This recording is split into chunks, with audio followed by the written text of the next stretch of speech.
Defining Duke, an Xbox podcast, is brought to you by, well, you. If you want to learn how to support the show, go to patreon.com/laststandmedia.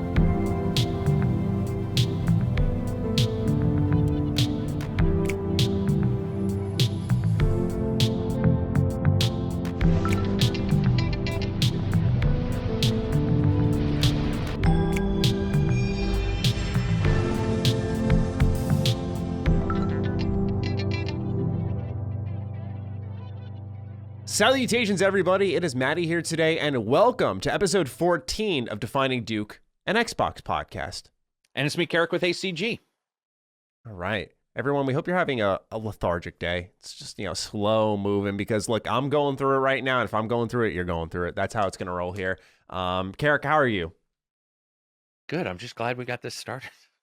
Yeah, I know, right? I don't think anybody would even understand, man. Yeah. It always sounds like it's fake when we talk about it does, all the problems, right? We're always like, dude, tech issues. Holy it's like, and what was weird is this time we're both like, hey man, we're good to go, we're set up, and then stuff just stopped working in the middle of us talking randomly. Yeah. You're just like, it was actually insane. Like, Carrick and I were trying to figure out why my mic was skyrocketing in volume. It just happened. It was insane. So happy to be here for all of you who are sitting there. It makes no difference to you. So we'll just give you a nice warm welcome outside of wishing you a lethargic day and reminding you that if you want to support the show, submit your questions, be a part of things, you can head over to patreon.com/laststandmedia. Like I said, that's where questions can be submitted. Been getting some emails of people submitting questions for this show. It's only through patreon.com/laststandmedia. So there you can get early access for the show on Thursdays. Yeah, right. And then post your comments, questions, concerns, ideas, thoughts, what have you. And we'll source them, we'll go through them, and maybe we'll throw you in the show. We have a lot for this episode, which is awesome. We had 50 plus write-ins, so thank you all so much for taking the time to throw your ideas at our show. Also, if you want to be a freeloader, you can listen on Apple, Google Podcasts, Spotify, what have you, on Sundays. We appreciate you want to be an absolutely a little less, but yeah, exactly, right? $1. It's $1. Come on. Come on. And then, of course, you want to see our faces. We're on the Last Stand Media YouTube channel. Outside of that, if you're a patron, which you're eventually going to be, we know that. We provide the quality product to say that you're going to eventually join there. You can get Defining Duke Ultimate. We just did a mailbag episode. Next week, we're doing Gears of War Ranked. So it'll be myself and one of my close friends, and he doesn't have like a platform or anything, and he loves Gears, and so I thought, hey, let's do a little show together. That'd be cool. And just talk about Gears 1 through 5, Judgment, tactics, and maybe even a little Gears pop. So yeah, we got a lot of cool stuff on the docket Funko here. Pop? Did you mean Funko Yeah, the Pop? Funko Pop, Yeah, gotcha. Weird mobile game. I say that facetiously because I never played it. But I want to see if anyone has, and anyone writes in about it. Other than that, general housekeeping done with. Carrick, how have you been? What have you been up to, man? We haven't talked in about a week or so. That's not normal. Oh, yeah, because like I missed out on... Did I miss out on the... You missed I missed out on the ham. I think you did too. Did we both miss out on ham? Was this last one? Both did. Dustin did a solo episode. Yeah, man, I was a non-Matty solo. I was zonked, man. Oh wait, no, because I think Absy and I did one solo, but that was prior to Dustin being there. Remember when Absy and I? Yeah. So that's ultimate trust. Who knows what happened on that episode? I don't. Yeah. It's best to just wash your hands of it. If no feds show up at your house, Matty, it's safe, right? Yeah, that's the way to take it. Yeah. Just playing Outriders and enjoying like the discussion around it. It's been pretty fun to hear the discussion because for the most part, when technical issues like this pop up, I think if people like it, they still understand why somebody doesn't. And if people doesn't like it, they might still understand why somebody does. And so the conversation around Outsiders has been actually really fun to be engaged in, because even if somebody hates it, which I'm in the middle, if somebody hates it or somebody loves it, I haven't heard that vitriol that you get a lot of times where it's like, it's the Death Stranding type of discussion where you're like, this is untenable. Like there's no reason why we're even trying to talk because no one can discuss. So that's pretty much what I've been doing is Outriders. Yeah, I agree, because when I dropped my review for it, I was like, I like this game a lot. And despite after that, and it was present even when I was reviewing it, but having server problems and way bugs worse though after you reviewed it. Way worse. Yeah. But normally there's that sort of knee-jerk, like, you should have been able to read into the future kind of response in the comments, and it's like, fuck off. I've actually been really pleased to see that people understood. And we're like, he's reviewing it on his experience, how it should always be. But yeah, the conversation around this game's been uniquely, I don't want to say positive, but very open. It's just more constructive than, it's just been way more constructive and way more enjoyable if it is constructive. Mm-hmm. Yeah, we'll have plenty to talk about with Outriders because we have some cool stats to go over for our show in our news roundup, where 3 of those items have to do with Game Pass. Where Outriders released day 1 for those of you who are new here and had no idea. Kind of a big deal.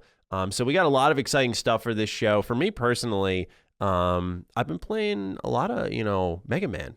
I've been on a Mega Man kick lately. What system? I've been playing on my PS5, actually. I've been playing the Zero Collection. I don't talk enough about it, so I'm trying to, that I am like a humongous Mega Man fan. Because during the early 2000s, they dropped so many Mega Man games. They did the Zero series, they did Battle Network, they did Battle Network was my X series. That's the one I like. Yeah, Battle Network's my favorite. I love the X series more than the original. And then Zero, I'm actually new to, so I had missed out on this, so that was cool. I used to play Maverick Hunter on my PSP. Colin told me about Powered Up, and so I've just been on a kick with that lately because it's been pretty enjoyable just to go back to what was really, a lot of people attach themselves to like Pokemon growing up, and for me Mega Man was that, like, just because of Battle Network, that was my Pokemon, getting all the chips. Getting the chips, baby. Oh, dude, and then the real life Mega Man pet that you could get, that you could put the chips in. I still have all the chips. Awesome. I don't know what I did with the pet, but dude, the pet the dog ate probably. Yeah, probably. Dude, it was fucking incredible though, and so. It's just been nice to reconnect with that and go back to these games because I think Mega Man's sort of gone to the wayside now, and I would love to see it come back. Right. They did Mega Man 11. I bought that as well, so I do want to play that at some point. That's on my Switch. But I want to see a new Mega Man X. Like, I want to see X9. That'd be incredible. You think it's held back because they haven't done third person and embraced it like a Ratchet and Clank kind of full-on thing? They tried with X7. They tried a third-person perspective or like rotating camera and stuff, and it was pretty bad. That's the issue. It was not a good game. Street Fighter, remember? Street Fighter did the same thing. They did Street Fighter like X or whatever. It was a disaster. So yeah, and I think there's been enough time between now and when we saw the last Mega Man game where I think there would be excitement if they announced, hey, we're making a new one. But according to the leaked documents for Capcom, there may be a Battle Network collection, it looked like, but it was under a code name that would fit Battle Network. I forgot the exact wording for it, but that would kind of just be in line with what they were doing, which is doing a collection for everything. This is just killing my eyes. Turn it down. So, question then. You're saying it would a new Battle Network or a remake, like on the consoles? Remaster collection, kind of like what they've done for the rest of the series. Like they did a Zero and that'd be on ZX Switch? Advent. Yeah. Oh, it has to be. But I mean only. Oh, only. I don't think so because the Zero collection was Game Boy Advance and DS. What if Microsoft got it on Game Pass day one? Oh my God, I'd be so happy. Sorry, everything's on Game Pass. The NVMe for the PS5 will work more quickly on Game Pass than it will on the PS5. Of course. Like that was my tweet a couple days ago. I'm like, this is just getting ridiculous. So, oh, dude, yeah, I know. It's exciting. But it is very exciting. With Mega Man, real quick, because I don't play it a ton. So the third person didn't work out because it was bad, but was it made by the premier dev? Was it a B team like Platinum? Or was it That's the a good premier question. dev? I actually don't have the answer to. Right. Maybe someone in the audience does, sometimes but that happens. X7 is the game that tried that, and it's kind of one of the notorious YouTube critique games that you get the long-winded why this thing is awful. Kind of the Sonic 06, but the difference is that they came back with X8, and X8 was fucking awesome. I love Mega Man X8. It was a little easier, but it was much more cleaned up. I think it's because they were messing with a new engine, I want to say, for each of these games. So it kind of just spiraled. But yeah, I would love to see them try again. And also, I'm curious about X7 now. I'll have to look into that. Yeah, that'd be cool. We have some opening comments before we get into the warm-up questions. One comes from Leo Sanchez. It's a really nice one, Carrick. You're going to like this.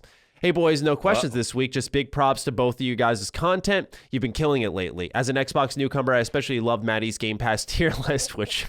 Jesus, that was... Anyway. For those who don't know, I did almost an hour and a half tier list on my channel that you can check out, ranking all of Xbox Game Pass games, like 200 plus of them that I had played. P.S. Big props to ACG for remaining the champ against cancer, from one champ going on 5 years cancer-free to another. So congrats to you, Leo. Here's to another 5 years and more being cancer-free. Sure. And congrats to Carrick. Happy that you are in good health, my friend. Yeah, it was worrisome, let me tell you. It's like, dude, I didn't want it to be the triplicate fight. Well, yeah, and it's like I've already fought it twice, and I'm like, sometimes that third fight, the champion loses. I was like, oh shit! But the pussy ran Conor off. McGregor kind of moment. No, you're exactly right. I talked about it. I was like, oh man, like, is this gonna be, because like at some point you have to be all, dude, my body's fighting me. It's fighting life, like it doesn't love me.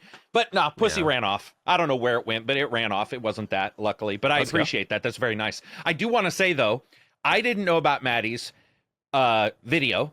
So I wake up, I'm doing something. I think I went for a nap. That's how fucked up I've been. Like my 100% is like everybody else's 20,000%.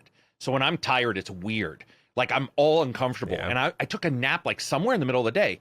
And when I woke up, your post came up. So I was all confused. I was like, because I couldn't figure out where it came from. I was like, did we talk about this? Was he like, which we didn't, by the way. And it goes up. So I click it and I thought it was clickbait. Because I was like, nobody reviewed 200. And then I look down, and it's an hour and 23 minutes or an hour and 3 minutes. And I click it, and I'm like, you fucking got to be kidding me. So I click through, and I do this thing where I search every 20 minutes, and you're still talking about games. And I'm like, we got to spread the word. We fucking had our Discord posting that everywhere on Reddit. And I got to tell you, man, I was so fucking fed up. By the end of the day, I wanted to throttle everybody. The reasons they would remove those, we would post it, and a mod, especially like in Reddit games, would remove it instantly. And I'd be like, this is unacceptable. There's no reason you should remove this. I barely post stuff. I've got good karma. Why'd you remove? Oh, because it's mostly, just like entertainment. I'm like, it's an hour and some of somebody who's played these games, and if he doesn't, he says he doesn't. Like it was one of those frustrating moments where I see somebody put that much work in, which is why I spread the word, because I was like, dude, that's some serious fucking, it's some serious amounts of work. Stymied at all fucking levels. It's like all you needed to do was put some makeup on in front of a ring light and you would have got 1 million views. But instead, you're not a makeup YouTuber, you're a game YouTuber. You did 200 games. Like that should be celebrated as some kind of crazy Leviathan-like task. It just pissed me off. I appreciate that. It's a great video though. Thank you. Yeah, I'm trying to. Did it do well? It's at 35K. It's doing solid. It's one of those things that you hope like people just kind of wow themselves into. Like it's like, whoa, did he actually? You don't gotta watch the whole thing, but did he actually? Kind of that moment I was going for. And I know for a lot of people it's like, oh, it's a tier list, but trust me when I say like putting that together, because you had to get a photo for each of these, so it was like 200 plus photos. And I had to clips. search up. Yeah. And clips. Josh did a really good job editing it, putting gameplay in at the right points, making it entertaining for people. It was awesome.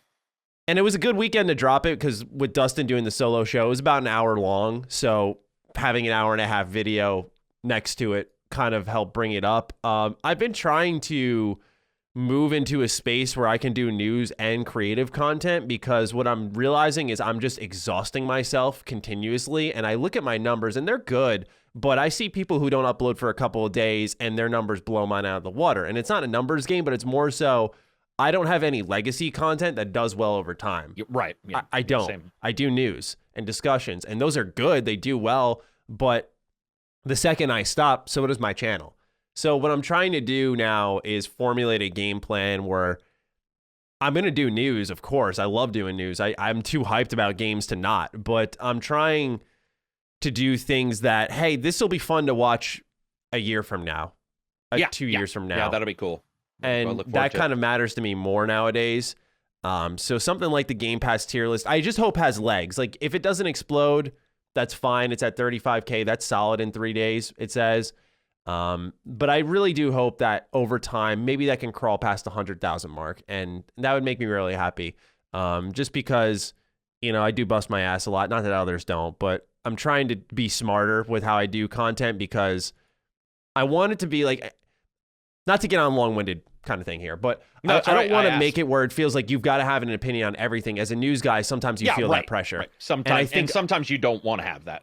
You just exactly. don't. Like I want my opinion to be valued. I don't want it to be like you're that guy who's always got something to say, right? Like this guy never shuts the fuck up. He's always got Let something me to say. be that guy, Matty. You be the smart one who says shit when you're supposed to. I'll be the dumb one who says shit all the time. We'll do it that way. Yeah, and I mean, I stay in my wheelhouse, right? I talk about RPGs and Xbox primarily, but still, it's one of those things that I'm looking at my channel. I'm like, I like what I'm doing. I'm happy with my performance. I mean, you know, it's better than it's been in years, so I'm not going to complain. It's just that now that we're getting to that point where people are listening, I want to start to show them what I'm made of outside of news. And so, yeah, that was hopefully awesome. I can start generating that. Yeah, that was an awesome video. Like that was. Yeah, I appreciate you trying. And I said to you as a joke, I was like, Reddit never liked me anyway. If you look up my name in Reddit, I didn't actually see that. But okay, yeah, gotcha. I've looked up my name with Reddit in the past, and it's usually either this guy sucks, here's why, or now it's why do people not like him is typically what I see on Reddit. Like, what did he do? And they're like, he throats Bethesda. I'm like, all right, like God Almighty, man. Like it's just like the same kind of recycled that's why conversation. I was hoping, because we were, and I can still do it, but it's like you're hoping for Twitter, because Reddit really isn't a big view driver for me, even when they do get posted big on Reddit. The view driver is really YouTube recommended, but YouTube recommended requires fans not just thumbs it up, they have to watch it. That's the difference between a recommended and a link, is that a link can help regardless if a person just clicks it for a second. But the watch time is what gets you recommended. And I was looking at IGN and I was watching they posted some brand new thing on a game. And I saw my video on a recommended, went and looked and realized that's why the video did well, was because that's the only reason, is they get those recommended spots. And so a video like yours, people need to watch it, which, and I thought it was fun all the way through. That's because when like you were talking about Alice and remember American McGee's Alice, and like all those games is like I found out there's all that a sequel was fun. For that. Did you know that? Absolutely. That's crazy. Yeah. I had no idea. He I was said in gonna my do video, another one too. I was so happy someone corrected me on that. I said in my video, like, hey, this is a great game, but I'm not going to strongly recommend you go out of your way because there's not more for it. And someone was like, yeah, there's a Patreon funding a sequel. I was like, are you fucking kidding? That's insane. So really exciting on that front. That's the beauty of those things. You can learn more. Yeah. All right. With that, we have one more opening comment. This is just a question for you, Carrick. I sort of paraphrased this comment, Furry Purple Haze, just to get to the point, so then we can get to the warm-up questions. Carrick came up with a brilliant idea of using a website called Bad Tidings, but I have searched and cannot find it anywhere. Did I misunderstand it, or am I doing something wrong? I'd like to use it for Mass Effect Legendary Edition and Kingdom Come Deliverance. So was it like a website, a service, a app? So like just I saw a couple people write in about that. Yeah, and I saw Twitter. It was a website, but I did copy it, copied all the data to a Google Drive. So I can post a Google, everybody can use it link, and then we can like post it in the YouTube or something. I'll get, while we're talking, I can grab it. There's also a couple websites that do this, if you do a multi-run in an RPG, it'll let you click a button and it'll tell you how to play them. That's sort of meta. It's sort of out, or it's sort of not meta. It's sort of outside of the way the game structures it, so it feels like you're really role playing. And I can find that too. So yeah, I will find it. He's not wrong. It probably went down. I mean, it was a long time ago. So I'll find the stuff. Oh, and I'll give it to Matty, and we'll figure out a way to get it posted. Yeah, sure. That sounds good to me. All right. With that, let's take a look at some of the warm-up questions. The first one comes from your boy, Nikki V. Hey, revered and honorable titty gobbler Matty, and just the tiny tip, Carrick. Wow. That's just, yeah, I don't like Nick. Matty, I'm guessing you're done with Gears 5 at this point, so I wanted to ask, what do you boys make of the new generation of characters? I personally spent most of 5 lamenting that we were with Foz and Dell instead of Cole and Baird. The whole situation gives me Star Wars sequel trilogy vibes in the sense that the new cast are completely overshadowed by the old. Am I being too harsh? Cheers, fellas. Nick. Now, it's been some time since, that you've probably played Gears 5, I would imagine. But did you have this feeling when you did? Because I just freshly beat this game over the weekend. Well, I mean, it wasn't too long ago when it came out for review, and no, I didn't feel that. I personally, I didn't. I mean, I just really think they're good games overall. So if like if the question is where do we think it'll go? It's just that you like the characters as much, the new generation of characters compared to the old ones. No, but I mean no, I don't. But I can't win them back. I think that's the lately in the last couple of years. I don't know about you. I think we've talked about this, but lately in the last couple of years, Star Trek did this in 2009. They released the new movie, and I realized I can continue to be like, that's not Star Trek, or I can just be like, what do I like about this Star Trek? Because if I don't, I won't have any Star Trek. I'll just have old movies and old TV shows. So I'm the same with Gears. I don't like the characters as much. Marcus and Dom are great. Like, those are really fun characters, and the new ones I didn't like as much. I think you liked them more than me. It sounded like when you were talking about 5. It sounded like you like the story, at least. So I don't know if that ties to the characters, but I think the Star Wars sequel trilogy is a great comparison for this and it's a set good of games yeah. because it really did feel like Force Awakens for Gears of War 4. It's kind of what I said last episode. And then 5, I really liked. I will say, now that I finished 5, Acts 3 and 4, I don't know. 3 was kind of like stretched out, and then 4, to me, that was such an abrupt ending. I felt like there was way more story to be told. So the first half of the game is phenomenal. Some of the best Gears in the series. And it's got an insane moment in the story that sort of brings all the lore full circle from shit that happened in 2 and 3. I mean, it's tremendous to that point. Like, it's the best Gears game, as far as I'm concerned. Really good character building. Like I said, universe building, carrying the torch properly, good set pieces. It felt fresh with the open world sections. And then 3 just said, without spoiling anything, let's build a rocket. And they just created 18 missions on building the rocket. Felt a little too long for me. It was less interesting, less character driven. That is pretty much what it's about, though. Yeah, that is true. And then the finale was solid, but yeah, I felt like they had some weird choices in that as well. So overall, I really liked it. When it comes to the new generation of characters, yeah, Foz is a fucking eye roller. I just think that character is like, I feel like he's supposed to be this funny, brash guy, and he just sucks. Like, he's just not, I don't like him. It's just that simple. Dell needs a little more time to develop, but I don't know. I think there's a good chance that he doesn't get that opportunity based off how Gears 5 ends. And then, really Kate is the strongest character, and JD, I think, just gets the benefit of, hey, I'm Marcus's son, so, it's look at me, and otherwise I don't find him that interesting of a character personally. So it's really just Kate. Ultimately, to answer your question, I don't think they're as interesting as the old squad, but I will say they do a good job mixing old and new in this. I will say also, I just think that Mass Effect, whenever they're trying to write a game now, people are going to see something that it doesn't matter what race, religion, anything that you believe in. There's so many groups that are mad about so many things that any edge has to be removed. And I think that's like with this writing sometimes, with like Kate's writing and stuff, they get everybody so it's like the edge of everybody is neutered. For example, when you look at Ashley in Mass Effect, Ashley was a speciesist, right? She hated other species because they killed her family.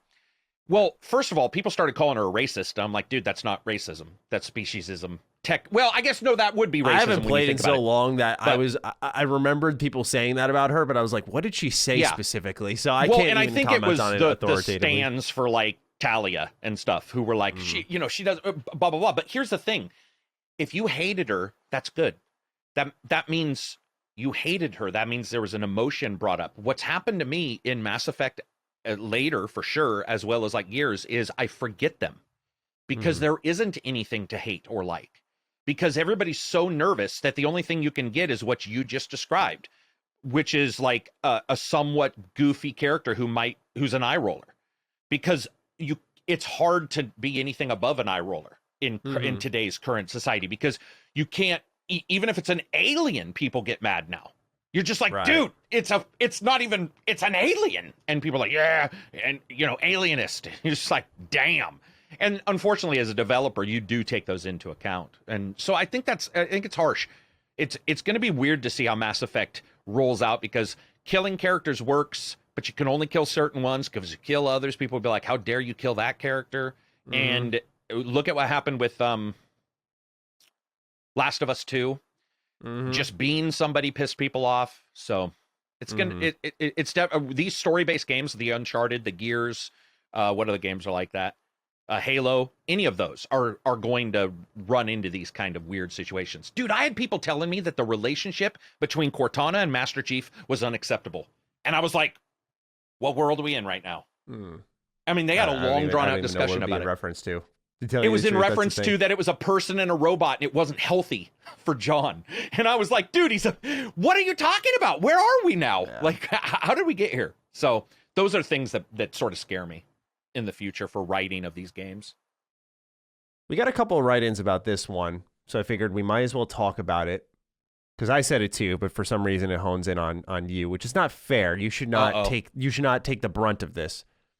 Good afternoon, Duke boys. I wanted to disagree with a comment ACG said last week about PS Plus games not being as good as people make them out to be. At its face, I completely agree with him here, but I came away confused at how little he may value these games.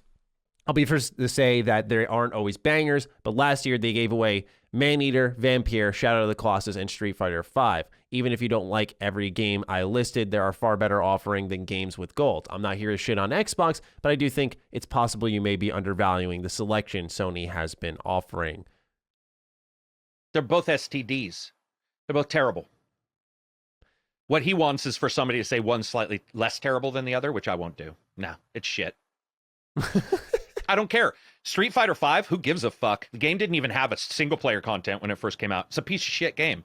And what was the other one? I mean, yeah, I was going to say Street Fighter V, in all fairness, is like a terrible example. Street Fighter. Well, what was the first one he mentioned? That was even worse. Maneater, Vampire, Shadow of the Colossus. Maneater. Who in the world? Like, dude, I'm sorry. I was not a huge fan of Maneater, and I wanted to like it. That game, yeah, you don't celebrate. Yeah, you don't celebrate Maneater. Sorry, so that's on you. What the thing is don't get too caught up in if somebody dislikes something, just how much they dislike it, because the levels will be different, and just take it as a 1 or a 0. This is a big loss for them. Like, they're not good offerings normally, nor is Game Pass, Games with Gold.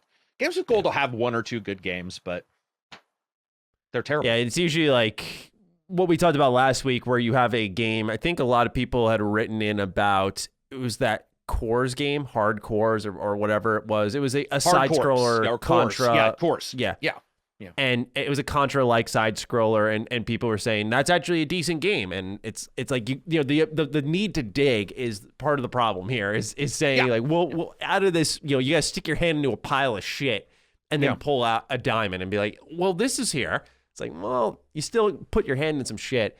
When it comes to PS I agree Plus with games, him. Like, he may like those, but. It's not like PS Plus games, if they continue to do what they've done to start this year with Final Fantasy VII Remake, I mean, that's there you go. A year after the fact, which is something people have said about Game Pass is, why would you care if it's coming later?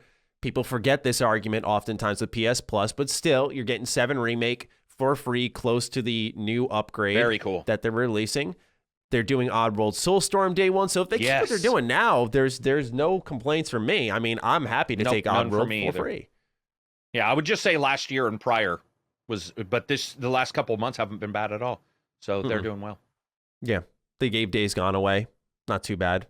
That was 2019, I think that came out though. So was Days Gone 2019? Man, yes, it was, because I just got Revan, and I remember reviewing that game with him sitting in my room in a cage, just like chilling. He was watching me play. That was funny. All right, Mike Poe is our next writing. Good day, Matty and Carrick. I had an audio question. I was hoping Carrick might be able to provide some insight. When I use a headset on my Xbox Series X, I just plug the 3.5mm cord into my Xbox controller, and I imagine most people using a headset are doing the same thing. Am I getting lower quality audio by doing this? I appreciate the convenience of just plugging the headset into the controller, but if I'm committing some sort of audio blasphemy, I'd be more than happy to drop some money on a wireless headset if that's a route I would go. I'd be willing to spend up to $300 to upgrade from my HyperX Cloud Alpha. Thanks, guys, and have a jubilant day. Thank you, Mike. Carrick, is he having a drop off in audio? Yeah, most likely. He said, what is it, Series X? Series X, yeah. He's plugging it into his controller with a 3.5 millimeter cord. So I will have to check this, but normally what you're getting, so from what I understand, they're still, Xbox is better than Sony's from what I understand, but basically, yeah. So what you're getting is a wireless signal through that, which is, it's basically lossy, which means, you know, they're going in there, they're trying to take out frequencies you won't hear and do all that and play around with it. Will you have it better if you plug it into, let's say, a receiver or something? Yeah, most likely. But I would say if he's not noticing and he has to ask, what he should probably do is just buy himself a very cheap extender cable for his headset, plug it into a receiver or the TV out or whatever, and play and go, do I notice a difference? And if he doesn't, he lost $3 to $6. That's it. No reason to spend 300. And there's various reasons why that might be. The headset might be really good or even bad, and it may not pick up tonal frequencies the same way. Your ears may not be the best. Don't spend 300. Buy an extender cable, plug it in, verify, play for a little bit, go, am I hearing better or worse sound? Yes, no. And if not, don't worry about it and just move on. Like, I see people talking about dropping 200-300 on, well, we talked about that. Remember the fucking the headset, the last Olufsen week? headset. Oh my God. Yeah, $500 headset. $500 headset. And it's like, yeah, it's great for audiophiles and for people to say, wow, look at Microsoft, but it's not good for a consumer. It makes It's a Gucci bag of headsets, man. It's like, oh, fuck yeah, I got this It is. nice With ass the dog expensive inside. headset. You know I got money when I'm wearing this thing. By the way, I don't know why my picture is disappearing occasionally. I have no clue. Yeah, no, I'm happening? sure it's fine. Typically when it does that, it just ends up fine in the final version. So I don't think much on it. Okay. I got you. Okay. Yeah. Okay, gotcha. But No, you're yeah, good. so just buy the extender, sir, at least for now. All right, sweet. Dan's next. Hello, happy Centaur Gaming, and Matthew plays. I'm looking forward to getting my hands on Halo Infinite, hopefully at the end of the year. I hope the game does well, since the last Halo wasn't the best. Well, according to Kotaku, that got delayed. What is the future of the Halo franchise if Infinite is a failure? Whether it is received poorly or has a low player base after launch, where does 343 go from there? Do you think Microsoft will give Halo to another studio in an attempt to try something different? Will they give 343 another chance, or will there be a Halo hiatus? I love the old games, so I hope Infinite is a hit. Despite this, I can't help but worry that Halo might be in trouble if Infinite isn't a success. Every franchise has its bad games, but two disappointments in 3 to 7 years could be very damaging. Hope you're both doing well, Dan. So my thoughts have developed a bit on Halo. I actually got to say that seeing the numbers we're seeing for something like Outriders, and I'll be curious to see where MLB The Show ends up, which we'll talk about in a little bit. But laying my eyes on those numbers, I don't know if I can see Halo Infinite. I mean, there's a hunger for this game, man. I don't know if I can see that game flopping multiplayer-wise at all. I think campaign, we may have a lot of discussions, but I don't know if I can really see the multiplayer side of things dying off. And when I say that, I mean not maintaining a player base. You know, of course, there'll be the ebbs and flows as there is with every multiplayer game. But just looking at Game Pass alone, and it being free to play multiplayer, you have that on PC and Xbox. It's going to be real tough to stop this game from getting some good numbers out there. We'll see, of course, on the quality end, but I think it's going to surge very hard. I think there's a hunger for Halo right now. But what do you think of it if it's a failure? Do you have confidence either? No, I don't really know enough to have confidence or not. I do know that people talk about the multiplayer, but the wow factor of every Halo has always been its single player. That's the wow factor that starts it all. So it's still going to have to nail it. Kind of like Gears 5, I think. There's something that happens where multiplayer, people can talk about it all the time. Multiplayer is this weird contingent. It's almost like YouTube versus TikTok. You're both creators, you know they exist, but it's a lot of times the two don't mix because they require a different skill set or thought set sometimes. We've talked about this with other online games where playing the campaign is many times completely different than an online component. So I think the wow factor, if the wow factor doesn't hit, yeah, I don't know if they'll give it to somebody else because that entire company is there. But I also don't believe that we won't see changes even if it does well. So the one thing I think people are hinging on is sales, all this stuff. We don't know how Game Pass will treat this, like you just said, which is a good point. Outriders proves that, you don't even need to be able to play your game and still do well. Because like for a lot of the time, the game wasn't playable. And still had a lot of players just waiting in the lobby. So I think that we'll get a lot of people playing it, but I still believe that behind the scenes, Microsoft won't let another situation that occur again. So no matter what success happens, if they haven't already, they will for sure look into like, how do we iterate quicker? They're not going to want to wait 8 years again. I don't know why I keep disconnecting. They're not going to want to wait 8 years again, or whatever we've waited. What have we waited? We had the Master Chief Collection in 2014, I want to say. And dude, and that's just a remake. Like, that's not even, you know what I mean? Like, that's not even the thing. They've done a good job bringing that back from the edge. You know, they lowered that one down and settled. And I know they shouldn't. I agree. Yeah, I should mention that first. That they shouldn't have had to. But I want to make sure we give some bat packs where I don't want to say where they're deserved, but you know, I'm happy that they figured it out and it's not completely bleak. Yeah, true. When it comes to Halo 5, was that 2015? Dude, it was a long time ago. I believe it was. Oh, man, it's been a while. Halo 5. I thought Halo 5. I mean, it's release date. Yeah, hold on, 2015. I was right. I was going to say, I'm pretty sure it came out the same year as Fallout 4. 6 years. So and then Halo Wars 2 was 2017. Yeah, so this will be 7 years. Because I believe it'll be delayed. You believe? Okay.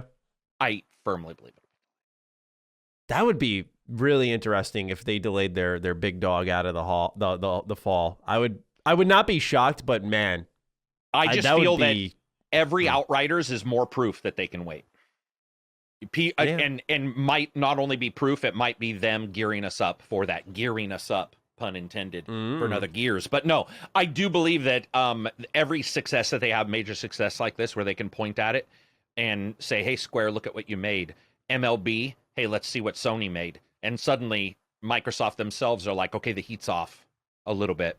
Because I'm going to tell you what, man, if that game comes out, Matty, people will not want to buy an Xbox if that game comes out and is poor. It will harm the Xbox. Like, that is your primary. I don't even know if Sony has a primary game, which isn't negative. It's just that they do so many games well that I don't know if they have a hinge game where what if God of War, what would it be, 2? If the new God of War came out, God of War, the remake 2 came out, if it sucked, I don't think it would stop people from buying the PS5 because, you've got Horizon Zero, right? Yeah. But, dude, there's a lot of people out there, Halo and Forza, those are their See, that's why I think they are more apt to, and this may sound like a really weird stretch, but I just think they're more apt to reveal Starfield because that is a really good point you brought up, that they do have a hinge game. You got to bring something else into the picture. You got to bring multiple games in the picture so it's not just on Halo, just for optics' sake. Because right now that's all anyone's talking about is a fall guarantee. Is like, hey, Halo this fall. It's all on Halo. But if all of a sudden you throw Starfield and a Forza in the mix, Halo's still a big dog, but maybe you're looking a little at Starfield too. And maybe you're looking at wanting Halo to do Halo numbers, and they haven't sold enough Xbox X's due to the COVID to do Halo numbers. That's another thing people don't understand. Microsoft does want numbers. So Microsoft may look at it and go, listen, what negatives are we hitting? Everybody's doing Game Pass. We're in the middle of this weird situation where people are liking it. Outriders, MLB, we got these awesome games. We can release it now to less people who own our box. What if it's bad too? So now you have two negatives.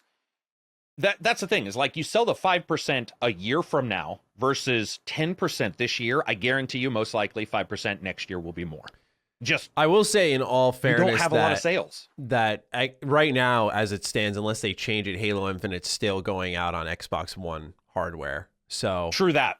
That could keep them invested in releasing it there because that's true. Whether you're Game Pass or not, there is that whole base there, which I think is I definitely don't think they're going to commit to that because we have some news here that suggests like there might be even more delays to console production.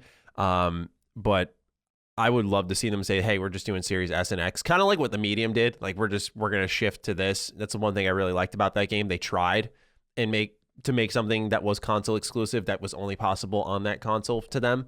I'd love to see that. If this game's a failure, though, I think, not to just mimic what Carrick said, but I really do think success or failure, they're still going to try to experiment. It's a lot like, we're starting to see this story more and more where if Halo's a buggy mess and it's got a lot of problems, you're going to see this roadmap that they'll likely talk about. It's going to get moved back. The fixes will come first. The roadmap will be delayed. The player base will hurt. Then it'll turn into the news outlet saying, is this a No Man's Sky situation? Is this a 76? Is it going to bounce back? Will it be Avengers and Anthem? That type of shit. That's what's going to happen. And it's just getting repetitive, man. Like, that's the thing, is sometimes these conversations are worth having, like, in the terms of what does it look like for Halo? But if it fails, what are the optics for Halo before? But if it fails, it's the same story, man. It's the same story. Here are the data on the player numbers.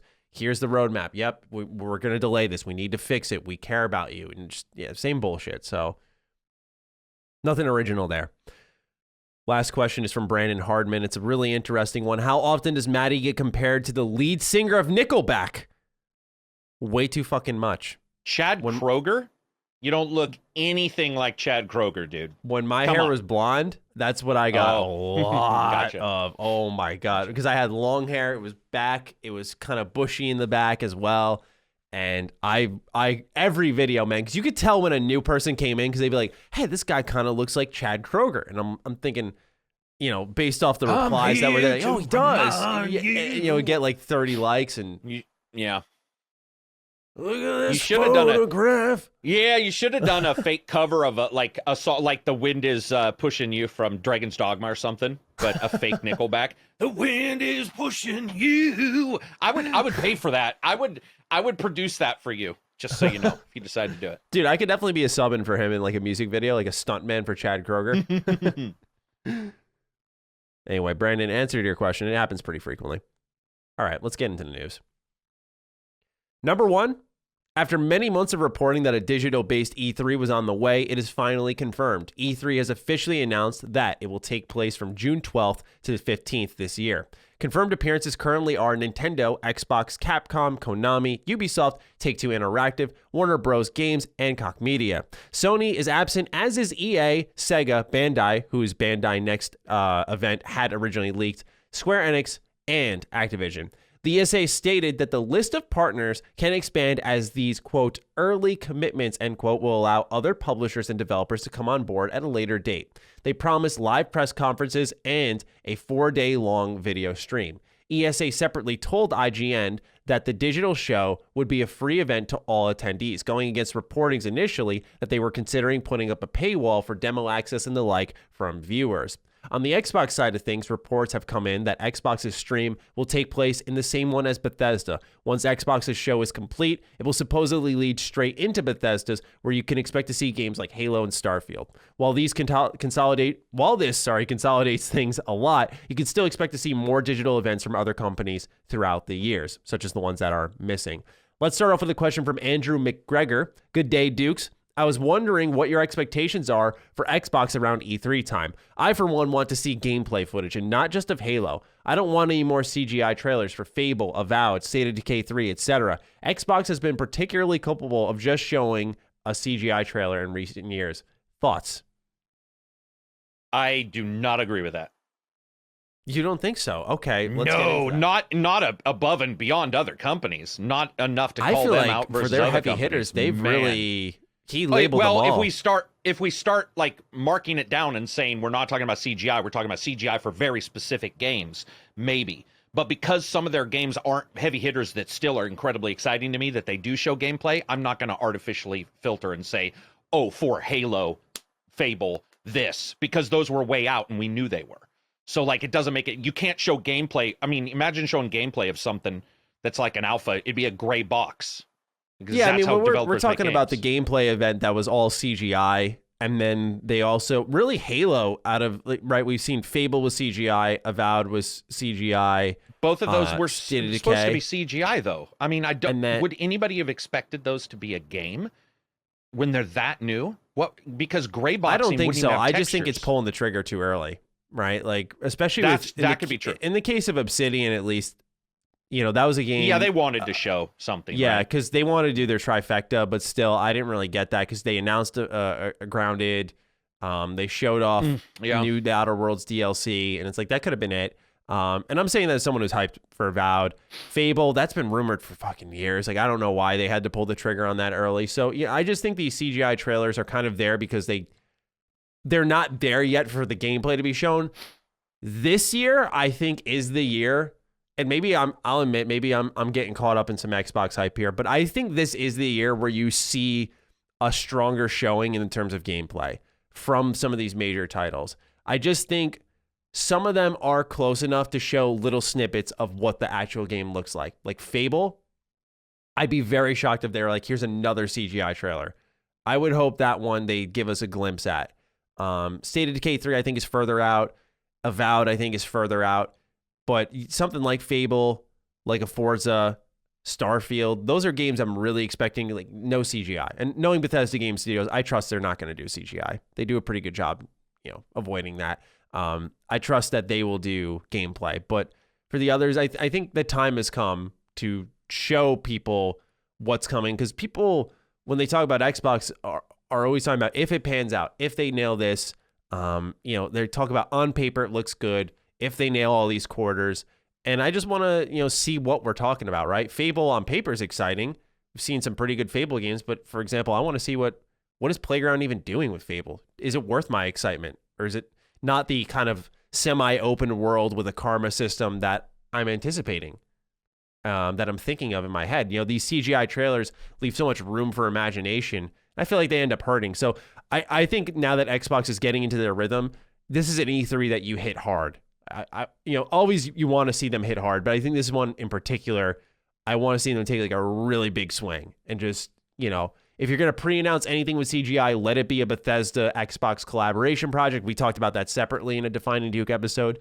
A Fallout game by inXile or something along those lines, a spin-off. Yeah. You're going to pre-announce anything, yeah, do that, because that's the type of hype announcement that will work with CGI. But and show something that's being produced between the two partnerships. But in the terms of games that are announced, yeah, I think the time has come. Gameplay, which is not an original statement, but really that I think this is the year you start to see them swing out with more of that. I mean, their ID at Xbox showcase was a pretty good example of that. I mean, the pacing for it was horrible, but I mean, it was all just gameplay. There was no just here's an idea of a game. It was all in motion. And the other thing is they do these shows intentionally for one reason is to, of course, give the indies their chance. But more importantly, it's to set the stage for the big titles, to give us good looks at those so that these indies don't get swamped. And so that they're out of the way, more importantly, I have to say. And so they're more support titles. So when you look at Xbox Game Pass, you get something like Outriders and Narita Boy in the same week. Two completely different games, but one's a really strong indie that some people are liking. It looks beautiful. I want to play it. And then one's I want to say AAA. It's not, but a more reputable, known title published by Square Enix, developed by a team that we've seen around for a while. People Can Fly. I think you're going to see a lot of that. Indies supporting these big launches where it just feels like it's pouring it on. But otherwise, yeah, I think this is the year you're going to see them really come out strong. Anthony J. Sanchez is our second write-in for this topic. Hey, Matty and Carrick, Starfield has been discussed quite a bit on this show with a possible release of 2021. At least that's what many of us are hoping for, including Matty. I understand that COVID may play a huge part in a possible delay. My question is more about what hardware will Starfield launch on. Will it be a current gen or PC only, or will it be held back by last gen architecture? My hope is that it's current gen only because didn't Todd Howard say in 2016 that technology didn't exist yet for what they were working on? I would appreciate your thoughts. Thanks, from sunny Florida. For Elder Scrolls. He says for Starfield, but yeah, for 2016, that comment was for Elder Scrolls. Yeah, that comment was for Elder Scrolls. Yes, yeah. I distinctly remember you and I talking about that actually. Mm-hmm. Yeah, so just so you know, Anthony, you mixed that up. Elder Scrolls 6, he said the reason it's so far off is because technology didn't exist yet for what they're working on. That was in a interview with Jeff Keighley, if anyone wants to go check that out again. It's, as always, Todd Howard interviews are quite insightful. When it comes to Starfield, however, Todd Howard had specifically also talked about this with cross-gen stuff where they were undecided on it and kind of wanted to see what was necessary. And I think as more time goes on, you're going to see them shift to that next-gen stuff. I think this conversation was just before 76 dropped. And I think now Bethesda Game Studios may understand they're in a situation where 76 is bounced back, so I don't want to say their back is against the wall, but they don't have the wow factor as powerfully as they did with really the last one was Fallout 4. But before that, when I talk about wowing people, I mean capturing an industry and really stopping everyone, kind of like what we saw with Skyrim. They really haven't had that magic since. And I think what they need is sort of that Oblivion magic where they go, let's just go in on next gen. This may be a fresh new console. Just like Oblivion, it was a year after it came out, a number of months. It was in the following year, I should say. And I think they do that with Starfield. I think they commit. I think they go full next gen. Right now, we don't have an official comment. I'll pull up Todd's actual quotes in just a moment here. But, Carrick, for you, what do you hope to see? What do you expect from Starfield in terms of its technology? Do you think just given the shortage of consoles, it makes zero sense to say, hey, let's put this thing here? Is Game Pass a reason why they may go next gen only? Where do you sit on that? It does also make me feel like there might be a chance that was discussed when they did merge too. Where it's like, where are you with can you make it for the old ones? Because I'll tell you what, developers will hem and haw. They always will. That's what developers are supposed to do. It's like a race car driver. You got a car that's not as good, but you're still trying to figure out exactly, how do you keep up with everybody else, that kind of thing. What's going on with the consoles is, there's only been a very few games that are console specific improvements and versions. So I do not see them throwing away like the ability to sell through to PS4, let alone Xbox. It's just, it doesn't even seem feasible for Bethesda of all companies who's sold you Skyrim on a fridge to say, we're not going to release this on fucking every single thing possible. Also, people forget, a lot of us have nice PCs. The majority of people do not. The majority of people do not have nice PCs. In fact, I think a 1080 is still like by the way, I'm not saying a 1080 is bad, but I'm saying I'm pretty sure 1080 or even less. No, it's 1050 Ti is the card that is the most used on Steam. That is ancient as fuck. So I don't see them passing it up. I do see them doing stuff where they're not going to have a problem, though, stating that this is only possible on this thing or that thing. Like, will there be more loads in some areas? Will there be less? Will mods be available on the Series X and S, but not? And I'm, to be brutally honest, guys, I'm okay with that, because how many times have you got a game like Skyrim and you got a shitty computer, you throw some mods in there and it crashes? Guess what? That's on you. That's on you. You have to buy a new video card to get the VRAM. So at some point, it's okay to say, hey, it'll run in its basic level on the Xbox or the PS4. That's my thoughts. So I brought up the exact quote here. This comes from Games Radar. This is July of 2018. This would obviously be post Fallout 76 announcement, pre Fallout 76 release, and obviously prior to Bethesda being acquired by Xbox. Todd said, quote, what systems we put it out on, this is in reference to Starfield, what the hardware requirements is still to be determined, Howard said. We are pushing it. We're thinking very, very far into the future, so we're building something that will handle next generation hardware. That's what we're building on right now. That's where our mind is, but that doesn't mean it wouldn't exist on current gen systems as well, end quote. So does that change anything for you at all? Now that we have the exact word? That's exactly what I would think you would say. And that's okay with me. It's, I mean, the idea that it'll work on normal consoles, it just won't work in the same fashion or with the same, even close to the same fidelity, which is normal. It's not that. There's a par for a course thing where people expect like all these to do identical stuff. At some point, Microsoft and Sony already have shown us that they don't with Quick Resume or whatever. You don't have Quick Resume on your Xbox, your normal Xbox. So there's some things I think Bethesda will probably do to cheat their way and get it on the old systems. How good it'll look, I don't know. But remember when Cyberpunk tried to tell us that shit? They're like, yeah, man, it's impossible to run on there. No, dude, it's impossible to run on my fucking 3080 Ti, let alone your Xbox. Like, quit bitching. You're lying. Like, there are ways to get it, on those older systems. And I think Bethesda knows that, man. There's just too many users. There's too many users. Unless Microsoft figures out some way of getting an Xbox Series S into everybody's hands, why pass up all those people who want to play your games? That's just me. Yeah, PS4. it's really tough to say. I think. Are you saying Starfield? I'm just making sure I understand. Are you thinking Starfield comes to PlayStation? I think if Starfield's coming to PlayStation at all, it would be for PS4 and PS5. It wouldn't just be for PS5. Okay, is what I'm stating. Oh, And okay. I'm making. Sorry. No, I'm just stating. I'm assuming that's what we were talking about. Is like getting it on old platforms, not including the exclusivity for a second, but just getting it on old platforms. There's just no way. Just making sure. Yeah, sorry. Yep, I get what you're saying. Yeah. Okay.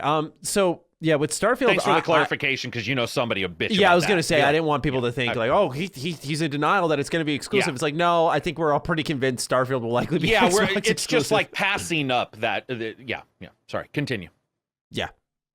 No, all I was going to say is I believe I'm of the mindset, and this may sound like an optimist. I think they're going to go for next gen. I think if he was thinking about building on it back in 2018, this was really 2 years prior to the world closing down, that they may have, if they were really kind of toying with committing to next gen, they probably already did at that point in time without any expectation of, hey, we're going to be stopped and it's going to be harder to get these consoles and we're going to have a semiconductor shortage and all that shit.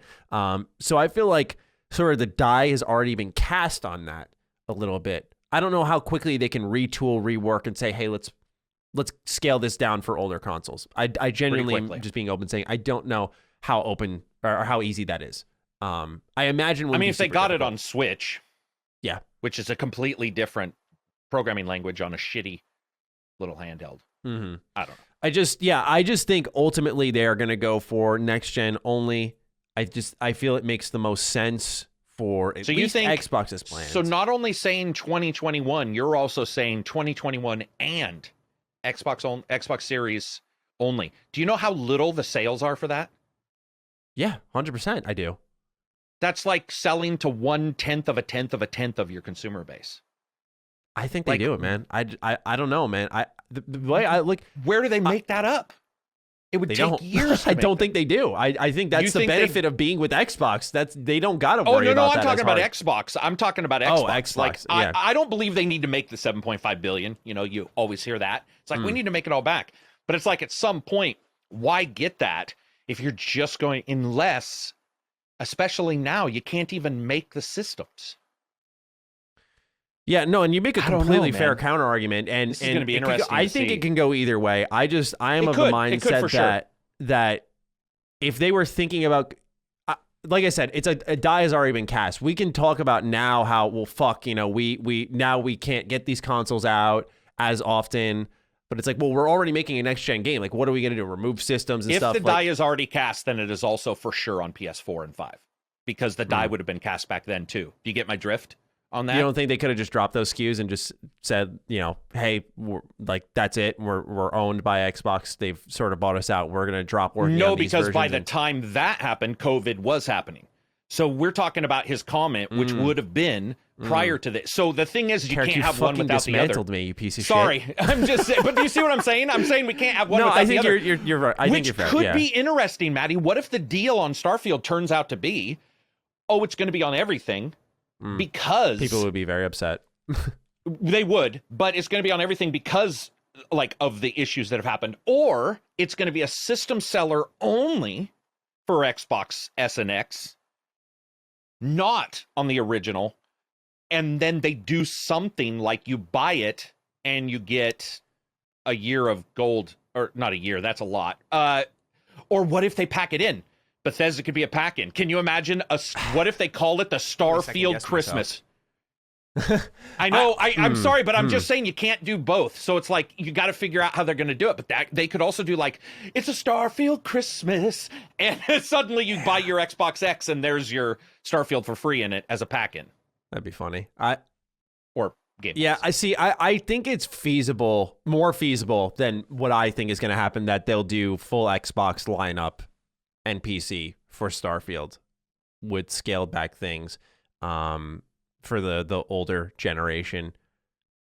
It's just I can't help but shake the feeling that if you're developing for next gen and just trying to make it work, yeah, you're just going to go for it. So yeah, It's really, honestly, it's something that we don't know definitively in the sense of if it's easy for them to scale back, you're 100% right. If it's easy for them to scale back in the sense of saying, all right, let's just put this on Xbox One and One X, and we'll just have it supported on these games. If they can scale that back easily, then it's going your way, 100%. But if they can't do that, then I think, yeah, they're just fully committed to the Xbox lineup. And it's about what money Microsoft put in their pocket to say, hey, fuck the PlayStation version. Hey, it'll be a telling game. Sony was trying to buy exclusivity, meaning Bethesda was open to it. Sony was trying to buy exclusivity for Starfield. So there is the chance that what I stated is not right and that you could have it both ways. Not only would it be exclusive, but it would also not be on Sony. What I'm saying is the timeline there is tight as fuck.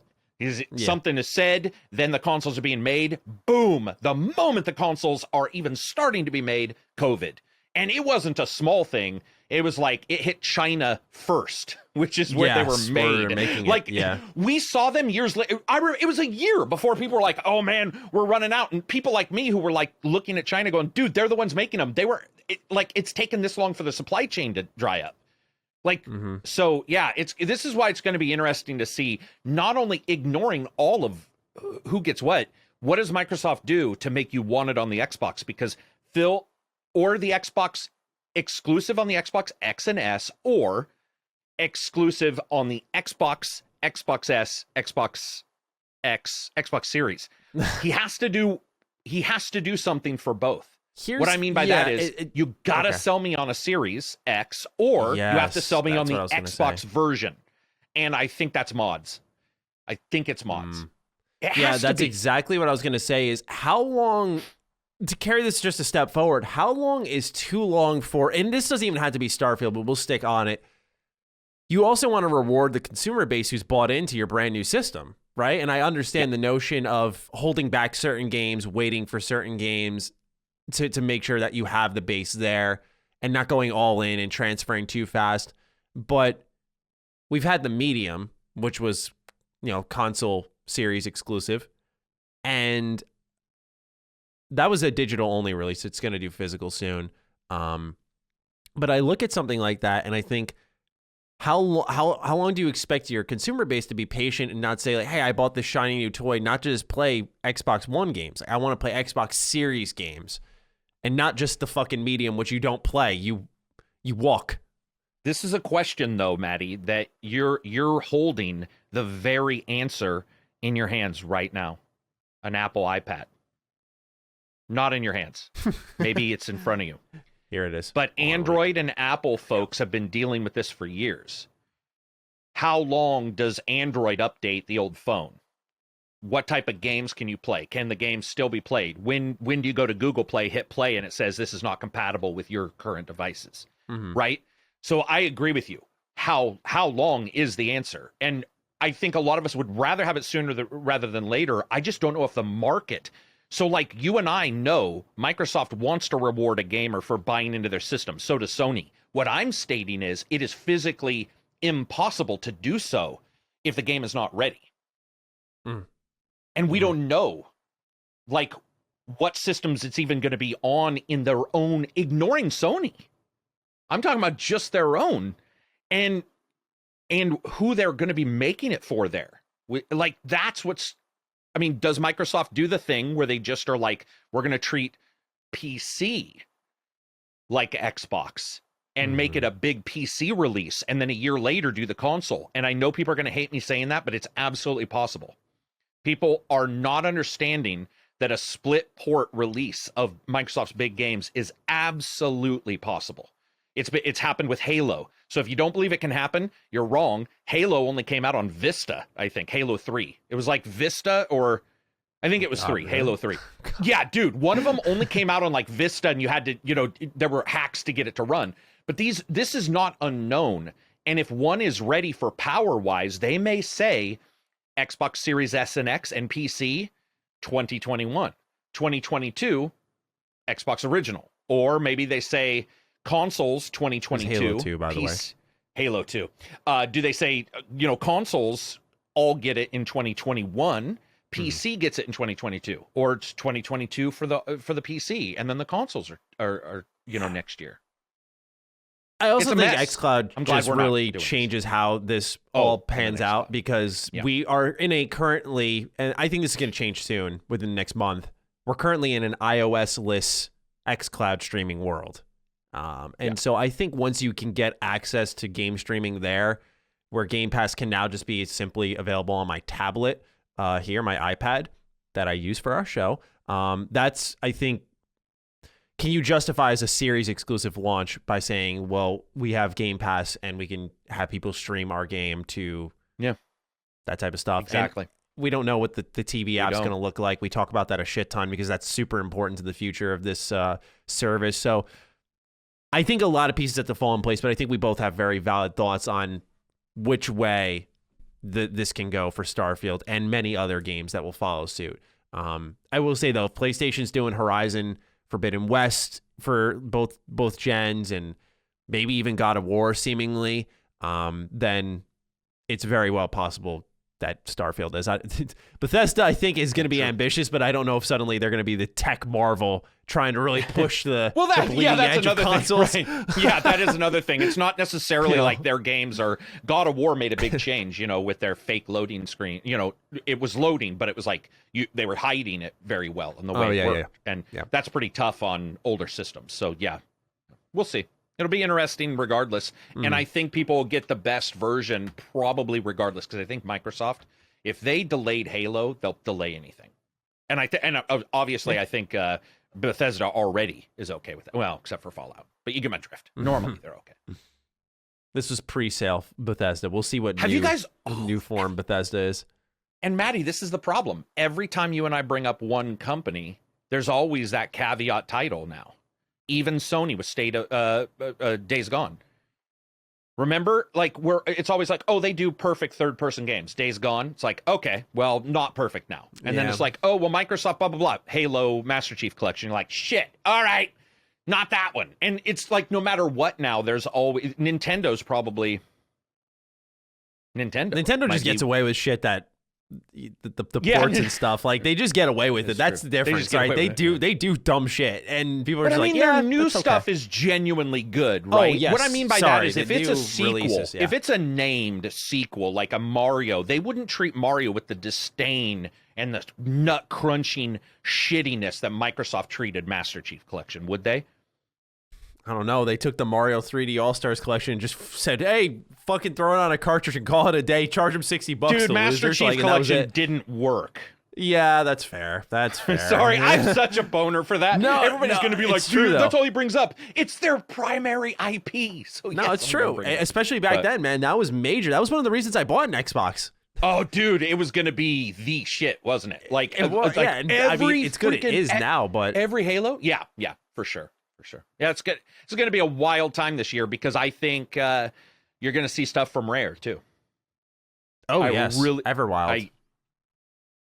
But also and other stuff. I believe that we might see like Sea of Thieves 2.0 kind of thing. Like, I know people, cool. And I don't mean like a sequel. I just mean it feels like they might do something huge, because they patch that game a lot. They do a lot of work on it, and it's bringing them a ton of cash, and people love it. So there's a lot of top things Game they Pass could do. games. It's ridiculous. Yeah, we actually have the placement for it. We don't have the numbers, but we have the placement for it, which says a lot with almost 20 million members. Number 2, one day after Outriders joined Game Pass day 1, the team behind the lovable service did not take its foot off the gas. MLB The Show, a baseball game franchise and former PlayStation exclusive until this year, is coming to Xbox Game Pass day 1. It will also be available on Android phones/tablets via xCloud for Ultimate members. The baseball sim boasts cross-platform play and progress, so even if your pals are on PlayStation, you can hop online together or carry your progress over to that. It's worth noting that Xbox has gone on a bit of a sports spree, shopping for games like Madden, NBA, NHL, and FIFA as well, adding them to the service, which will absolutely boost their numbers. This is clearly all part of a plan to get a more casual audience in. Our first question comes in from Cody Richter, and I think a lot of our audience will be asking this because obviously Last Stand Media started off as just a PlayStation show with knockback and fireside chat, so it was a lot of PlayStation people who maybe had like an Xbox interest. So I feel Cody will represent that well. Hey, Matty and Carrick, I need your input from you guys to decide which route I should take. I'm a diehard baseball fan and purchase MLB The Show every year, and I'm really looking forward to this year's game. It was reported that The Show 21 will be coming to Game Pass on launch day for a console. As someone who primarily plays on PS5 but has a Series S for Game Pass, I'm a little torn on what to do. Should I play The Show through Game Pass or purchase it on my PS5? At face value, the question may sound stupid, but here's my argument. It's no secret that PS5 is a more powerful console than the Series S. So, the game could potentially look and run better on PlayStation. Additionally, I have much less free storage available on my Series S as I do on my PS5. So tell me, guys, am I an idiot for having this internal debate, or do I have some valid points to purchase it on PlayStation? What should I do? Download it for free on Game Pass, play it, and then listen and wait for PS5 reports, and then buy it if you want it there. It just exactly what I was gonna say. Yeah, I was like, that's you the beauty you just saved of it. yourself possible. Yeah. If and he doesn't have space, find space because it's free. You can download the stuff again, whatever you're deleting. So yeah, I would do it that way. Save yourself some cash, and then if it turns out great on the PS5, you now know, and you don't have to worry about it. You can just you can go buy it. Yeah, I can't add anything onto that. So exactly what I was thinking. Zach Yearwood's our second write-in on this, and then we'll get into a little bit of what Xbox is doing here. Lords, wrong podcast. I mean Dukes. Little reference there. I like that. I think it's about time that we put those tinfoil hats on when it comes to MLB The Show on Game Pass. From what I've read, it seems like the majority think this deal was a result of Xbox courting MLB since they are the publisher of the Xbox version. While this is most likely what happened, I'm here to entertain another perspective that could have a massive implication for potential competitors to Game Pass. What if PlayStation and Jim Ryan himself agreed to this decision because it isn't about profit, but about data? Sony is not as big a company as Microsoft, so that you have to be more cautious with the subscription race and do some experimentation before moving forward. With the show coming to Game Pass day and date, PlayStation can measure directly the rate of digital sales of a title that is supported by a subscription service, Game Pass, versus the individual sale not supported by a subscription, PlayStation Store. Essentially, if Phil Spencer's assertion is true that Game Pass sells more copies of titles, then PlayStation will go all in and make PS Now into a true competitor. Your thoughts? Have an uneventful day. Thanks, Zach. All right, so what do you make of this little theory here that PlayStation is in on data and they gave up MLB The Show because of some data? I don't think that's the case. The data's there regardless. So whether they're going to get the data. Also, if we're waiting for one title, if Sony's going to see how one title does and massively try to go in, you're talking, 3 years from now when Sony's finally caught up? It takes years to put infrastructure in place, not weeks or months. Doesn't matter how MLB will turn out. But that data will be there. So regardless of anything else he's saying, that's not a tinfoil hat. That's the way companies work. They're going to want every bit of data. MLB, however, is who made the deal. We know that. They are the publisher. They are the ones who made the deal. So it's a reason it's it started to go multi-plat. Yeah, and by the way, it's the same thing that happened with Dreamcast when they didn't get the EA versions of sports games. Like whoever owns it, then they all decide they go together, and EA at that time had it. MLB had it. Or it has the ability to give it to others and did. And I also think sports are huge now. And dude, they're not dumb. MLB was like, wait a minute, you're on Android and you're on, and you're on iPhone and you have Game Pass. Yeah. Like it just doesn't make any sense whatsoever to not go with everything you possibly can. And right now, Microsoft has done something that I know 2 years ago people probably wouldn't have believed was occurring, but they're there now, which is that in some way they're on everything, which is like their market base is massive now. So, dude, yeah, the level of exposure there is just undeniable. Yeah, exposure is a good word. One little interesting tidbit is baseball is not a dying sport, but it's lost some of its audience because of rule changes. They've tried to speed up the game. So, for example, when it goes into extra innings, they'll start someone off at second base. And I hate that rule. I think it's stupid, but it's trying to avoid games going for 4 or 5 hours. You mean they don't hit the ball? They start off on second base? They'll still have someone at bat, and then they'll have a player on second base to run to end the game quicker. And it's bullshit. It's such a stupid idea. How do they even do stats now? Does that person get bloated stats because maybe they get a home they're run? Just put on base. Really That's weird. So weird. That's so people weird. Don't I've like, never heard of that. There's some people who don't like the shift where you take the defense, you put them on one side of the field based off stats where the player may be pulling the ball or pushing the ball. Yeah, right. Yeah. And so these things are hurting the game essentially because people are instead of baseball is this pure sport for a lot of people. It's just, you go out, you play the beautiful game, right? You got a ball, bat, glove. That's it. It's easy to pick up. Anyone could start it, that type of thing. And so as these things get added in, analytics start to play a bigger factor. People have fallen off of it. So getting your big sports sim, the number one sports sim on all these platforms, 100% will put people in the baseball mood with opening day happening. Like we just had opening day on the 1st, and baseball season is getting into full swing now. People are liking that sports are back to some extent, despite COVID. So I think this is like a low-key, very strategic move on MLB's behalf to say, hey, let's get our sports game out there beyond PlayStation. Let's not just do Xbox. Like this makes sense to do day one Game Pass and just expose it to a humongous audience. And you can bet your huge. ass Microsoft sent them an email saying, did you see Outriders? It wasn't even playable. And we're number 4. Like Outriders is like, dude, can't play our game. We're still number 4 most played game. Like, dude, it's like the amount of data that's coming out that is successful. People are buying that. It's number 4 most bought game. I think I saw this morning. Isn't that right? Or something weird, like it's being bought. I saw its Game Pass stats. I don't know about I have the numbers for its player count on Steam, but I don't have okay, maybe I'm wrong on that then. Maybe I'm wrong. Okay. I thought somebody stated that they saw that but I guess I'm in agreement with you that it's like it only makes sense to put it on everything. Also Game Pass, they basically recoup everything instantly. They're just like, okay, it's available, and if people want to play it, Microsoft pays them whatever deal MLB has made. And Microsoft most likely will run their own advertisements, meaning 50% of any game is advertisements. We know that. So $50 million on a game development, $50 million on PR is about normal. Microsoft has everything in place, man. Everything. Imagine Microsoft telling you, it's like, dude, we're going to make sure that on Android devices, when somebody loads up, there's a baseball thing there. There's like an ad there in Xbox on our main page. It's... We don't need Xboxes. I was telling Matty, I don't know if anybody knows this, and I don't think we have it on the list, but somebody hacked the PC version of Xbox streaming to the cloud, so you can stream to your PC your Xbox as well as games that would normally only stream to your console. So this morning I was streaming Viva Pinata to my PC. So the PC version is hackable, and it's an alpha. But what I'm saying is you don't need the hardware anymore. Like that, it's starting to get to point to where it's pretty ridiculous on what you can do. By the way, it is an alpha, so if anybody tries this, be aware there are some glitches, but it's playable.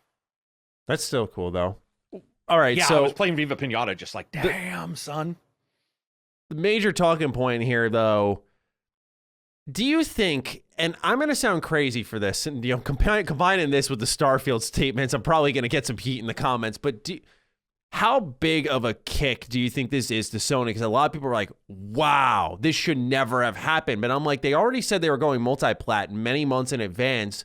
So this is old news in that way. I feel like Game Pass Day 1 is huge, right? It's huge. It's a PlayStation game. Yeah. But I would be more like, wow, if it was Horizon Day 1, if it was God of War. Like, to me, MLB was a staple, but it was a specific staple for a specific audience. I'm not understating it because it is a very big deal, but a lot of people were like, this, how did this happen? Like PlayStation should be in an uproar. And I don't know. I think it's a really smart get for Xbox because it makes them look way better, and it worked, right? Optics are saying that PlayStation made a bad call.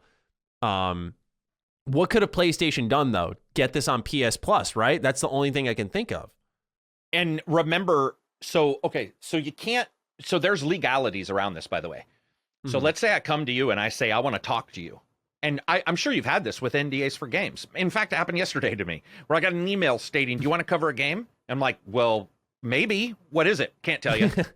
Yeah. You're like, yeah, well, okay, so, right. So it's signed the NDA. Yeah. The moment the NDA is signed means you cannot tell the other company any data. So what happens is, let's say MLB works a deal out with Microsoft and they're shopping. They would have to go to Sony. Now, Sony knows there's a deal going on because suddenly the discussion's happening, which normally doesn't happen. Suddenly this discussion is like, well, how much? Or a company's looking going, wait, what? You know, it's almost like when you tell a company you're thinking of leaving because somebody might pay you better. You want to see what they say. So to me, there's a lot that they couldn't do because they wouldn't know the number. They wouldn't have any idea. And they don't know what Microsoft is offering. None of us will ever know, by the way, because this is also a baseball deal, which means there's all kinds of rules with owners and all this weird shit that we don't even... Like, we can't fathom. We will never know every single thing. We don't even know, like, is Microsoft going to do something with, like, cover art, like baseball, the number one player next year? Are they going to, like, what are they going to do? Because Microsoft has weird things that Sony just doesn't have. They've got their own store on the PC where they can splash shit up. Sony doesn't have that. So I would say we probably will never know. I don't know if Sony even knew. You know, like, remember, there's been times where I'm sure you've seen this, where you see somebody on Twitter go, dude, I just found out this morning. I work at the company. By the way, Kotaku, when they said that, no, the Halo being delayed. Oh. So the Halo joke, or not joke, but the Halo tweet about being delayed on April Fool's, I had employees who DM'd me and were like, I'm in deep shit if we're delayed. Because companies were running stories daily about companies not telling their employees, and that got out, and people thought they were laid off. That was a disaster behind the scenes. What's lucky is that one of the PR guys was like, one false report by Kotaku. That's fucking hilarious in a way. Dude, Kotaku gets 100,000 views in like a quarter of a second. Yeah, and there were multiple people who they work remotely, and I mean, how many CD Projekt Red? We didn't know our employees are saying this, or their employees are saying we didn't know this was happening, or we knew this was happening, but we didn't know when it was being released. So when a false story gets out, that kind of stuff happens.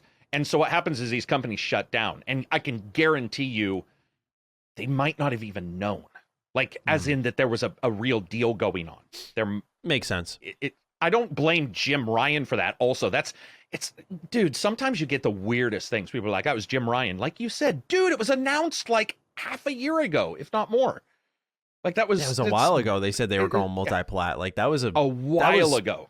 You know, to me, it feels 6 to 8 months ago. We hadn't seen the release, but you know, it'd been a while that we knew this was coming to Xbox, and that was a big deal on its own. Like that was the big deal to me. It was like, hey, this is on Xbox. Cool. That's great. That's they don't need to start up their own MLB thing. They can just take a piece of the pie from what is the best MLB game of the last number of years. Good. Yeah. Getting a Game Pass day one is like a stab, but some people acted like they just shot the head off of Sony with that one. I was like, I don't know about anybody that one. Who is reacting now is that's just showing that they weren't paying attention prior. So what I think this is, though, is, and Colin suggested this for Bethesda, but I think what's happening is it's going to happen to other games instead, is what Colin said is, I think with the Bethesda deal that they're going to do multi-plat releases and have people decide, do you want to pay $70 or do you want to pay $15 a month to get this Bethesda game?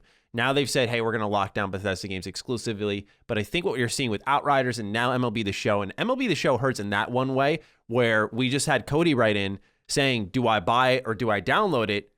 And we're sitting here like, dude, why the fuck wouldn't you download it? Just see if you like it, see if it's good, see if it runs well, that type of thing.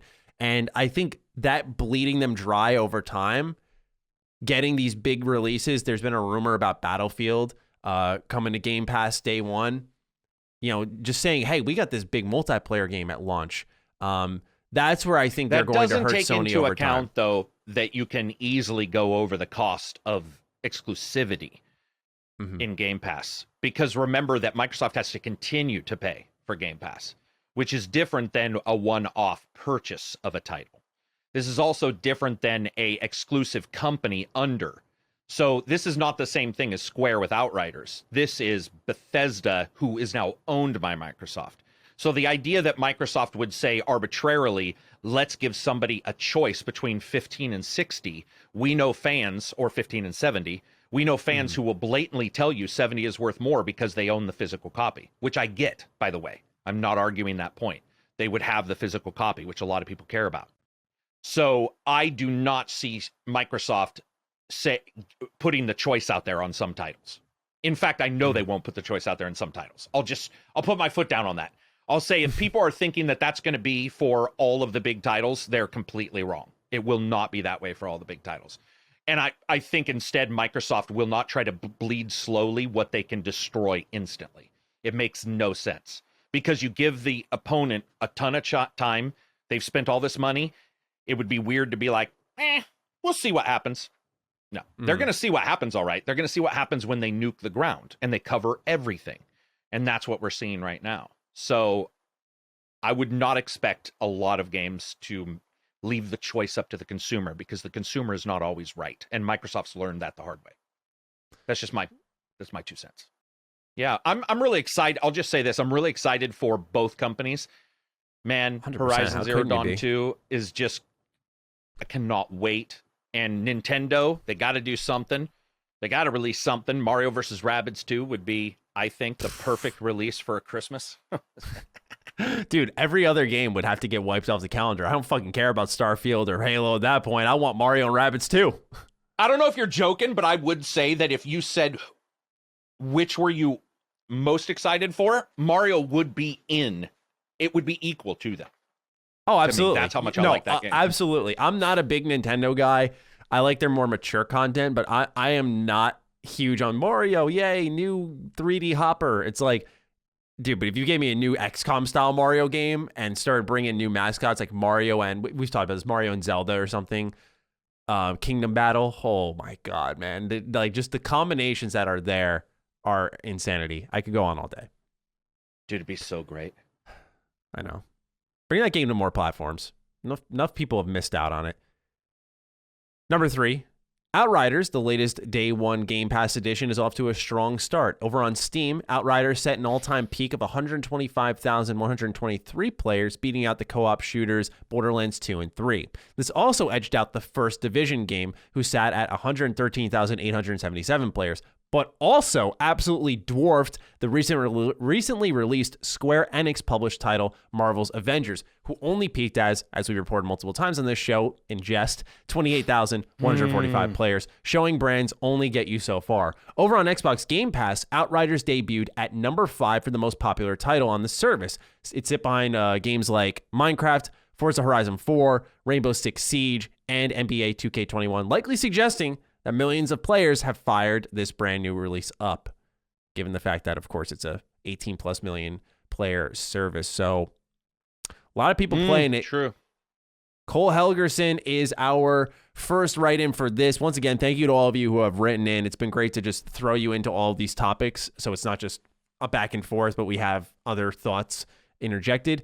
Hey, Matty and Carrick, while I'm absolutely stoked that Outriders came to Game Pass for console for launch, I still feel burned that the game didn't come out on Game Pass for PC on launch as well. I understand why Microsoft had it released on console only, just look at the Steam charts, but I can't help and feel like I'm being pushed into a console purchase while subscribing to an inferior product of Game Pass for PC. Should I pony up for a Series S/X, or will Microsoft eventually match their Game Pass output on PC in the future? Thanks for the great show. This is something that's happening for a lot of our audience, Carrick. A lot of people are having an issue with the Game Pass PC output because it's oftentimes staggered. And I think people don't realize that, like we were talking about with Sony doing a delayed release and other companies doing split release, when you talk about Halo 2 Vista, these are kind of like how you don't just sink your ship immediately. You want to float along for a little bit and make it last, make your investment last. You know, it's like buying a booster box of cards. Do you want to take the pack open, take your time sifting into the cards? You just spent $80 on this, or do you want to tear through these packs and the moment's done in half an hour, right? Carrick, I'm sure you have a sexual innuendo for that as well, you know. I do not, but I was condom listening. or no condom? Really, no condom jokes for that? No, I'm shocked. Not ribbed for her pleasure, but ribbed just because it's really short. No, I do not believe that it's necessarily Microsoft. And so one of the things to remember is this is sold on GOG, it's sold on Steam. Outriders there's multiple deals you have to like get out of and move and adjust and all this kind of stuff. Additionally, it wouldn't have taken very long if you did remove it from Steam. from its pre-release title. So people need to understand when a game gets announced, they basically take a database and they upload it to Steam. They're like, here's this game and it's coming out. And so when you go to Steam and you type in Avengers, you can go to see Avengers before it gets released. If you go and you type in Outriders, you can see Outriders before it's released. If they had a deal with Game Pass, people would notice it wasn't on Steam. Also, if they had it on Game Pass and knew that it wasn't going to go on Steam and then made a deal and removed it, people would shit golden bricks. We've already seen that twice with companies where they've removed it. An Epic title was listed on Steam and then got removed. So I do believe that a lot of times that's not just Microsoft. That's just a PR thing. It's Square as well. Also, having worked on test, I can tell you right now, Microsoft's pretty smart. Let the QA for all these issues be handled outside your company. Just handle the console part. Because, dude, how many different configurations does one school have? Like, with like 10 people, you could have 10 different computers. But let alone your friends who have LAN, you have an Intel, I've got an AMD, you've got 16 megs of RAM. It's like, when it comes to PC, I think it's sort of smart. Be like, let the other company handle all that shit. Like, we'll just do the console part. We know it'll work. Yeah, I think it's easier for them, and as long as it's creating hype and the service is growing, they're going to continue to do what they're doing, which has been working. So I don't think you should expect it to change at any point, Cole. And with that, you might want to. That's the goal, right? Like they want you to take a look at the service, and right now we haven't seen it, as we alluded to with our Starfield conversation, come into form entirely with xCloud on iOS, on TV apps where you can just have that subscription. You don't have to pony up for your Series X or S. You can just stream it onto a TV or onto your tablet and call it a day. Depending on your funds, I don't know your financial situation. I don't think it's not worth it. I got to be honest, I've been enjoying my console, but it depends on how much expendable cash do you have? How much do you care about the current exclusive output, which is zero? It's Game Pass carrying the load here. So a lot of that stuff plays in, and it sounds like you care about Game Pass. So do you want to, if you're going to buy a console straight up for Game Pass, if you have a lot of extra money, yeah, get the Series X, but the S would probably make the most sense. That's what I always tell people. If you just want a Game Pass machine, you're going to get a less powerful system there, but it can get all those Game Pass games, and you can just throw them on there and call it a day and kind of do what Cody said he was doing. You have your PS5 and your Series S for Game Pass, and it's just that simple. So it's really about the expendable income. And you have to remember that there are situations like, I watched a good video by Digital Foundry on this. There are situations like Nier Automata as well as The Evil Within, which apparently ran better on the Windows Store versions that were being provided through Game Pass on PC. But they made a good video breaking things down where the differences were there, but they were in such subtle ways that it was like strange how they were happening. It was a really good investigation on it. I recommend people check it out. But yeah, with that in mind, it's really up to your amount of expendable income. But I am pro console because I work at my computer all the time, so I don't like to game on my PC. So I am a little biased in that manner, I will say. Lance Curtis is our other write-in in regards to some of these Outriders stats. I thought it fit pretty well. Hey guys, do you think Microsoft's, quote, next big acquisition, end quote, is really just paying for major AAA releases to go on Game Pass day one? Wouldn't that pay off more for them at pushing Game Pass than buying up another studio or two? Thanks. Love the show. Hope you guys are having a 2 steps forward, 1 step backward kind of day. I'm of the mindset that they may make one more acquisition, but I think they're done with that. I think now you just step on their throat with Game Pass and just kind of focus on the output of your first party studios. That's where I sit. Yeah, least. I mean, and that's one of the reasons why I was saying some of their titles we won't see on multi-plats, but some we will. And yeah, it makes sense to me. They're going to do whatever they can, and that'll be multiple different avenues. It won't just be one. People think it's like it's just purchases. Guess what? It's not. Is it going to be just streaming? Nope. That's the thing that I think a lot of people thought the battle for the living room. And remember when Microsoft said, "Oh, we're not in a battle with everybody else," and even I was definitely like, "Okay, I get what they're saying. Bad messaging. I get what they're saying, and it's true. But at the same time, they need to." Focus on it. But as they've shown, they're focusing in a way that I don't think a lot of people expected. They're covering a lot of different ground, and they're covering it quite quickly. Yeah. So it'll be very interesting to see what path they want to take moving forward, how aggressive they're going to get. They seem to, once a month be making these really big Game Pass editions. So, well, in Discord, yeah, we'll see if that ends up actually coming to fruition. Which didn't it come to fruition? I thought that was an April Fool's joke, but I thought Discord yesterday was announced. Oh, I could be wrong. I would have thrown that in right away. I think that was an April Fool's joke. I'm pretty sure that it was an April Fool's that they actually physically bought him. Okay, gotcha. Yeah, I think so. Let's see here. It's just interest right now. Yeah, it's just interest right now. All right. Moving on to number 4, sticking with the Game Pass train, our third item in a row hones in on the service again. This time, new additions for everyone. GTA 5 is coming on April 8th, as are the following titles: Zombie Army 4, Dead War, Cloud Console and PC, Disneyland Adventures on Cloud, Rush, a Disney Pixar adventure on Cloud. Then moving on to April 12th, where you get NHL 21 on console. Then on the 15th, Rain on Your Parade comes to Cloud, Console, and PC. Pathway is also released on April 15th on PC. And then on the 20th of April is, as we talked about earlier, MLB The Show 21 for both Cloud and Console. Couple little updates for Game Pass as well. On top of that, they announced via the Xbox Wire that over 50 cloud-enabled games will receive touch controls. These are titles ranging from Sea of Thieves to Minecraft Dungeons, Gears of War 5, Dragon Quest XI, Slay the Spire, and many more. Lastly, a tab has been added called Play with Friend, which when you have people on your friends list playing any of the titles available on Xbox Game Pass, you can then begin installing them, or if you have it, hop right in and join them. So Primo is our write-in for this section. Hey guys, awesome show. What do you guys think about touch controls for all xCloud games instead of having just a few? Also, recent Game Pass events kind of make me wonder, when will a price hike be due? And to be honest, in my opinion, I would tolerate such a price hike. I also would prefer a family Game Pass plan. So my questions are, do you see a price hike soon rather than later? Do you guys agree with such a hike? Do you think a family plan for Game Pass is in the works? I'm starting to wonder if, with how aggressive they're getting, it seems like if they weren't making some type of money overall, they wouldn't just keep like digging themselves deeper, right? Eventually you're like, okay, we have a sunk cost here. So I'm starting to question the notion of how anti-profitable Game Pass is. I don't know if it's as Aaron Greenberg said, I don't think it's a for-profit play, but I do think they are, as a brand in Xbox, making a lot of money. And I'm thinking with the massive amount of Ultimate members signing up, that Game Pass, as it gets more members, is going to be profitable. I think it's on its way.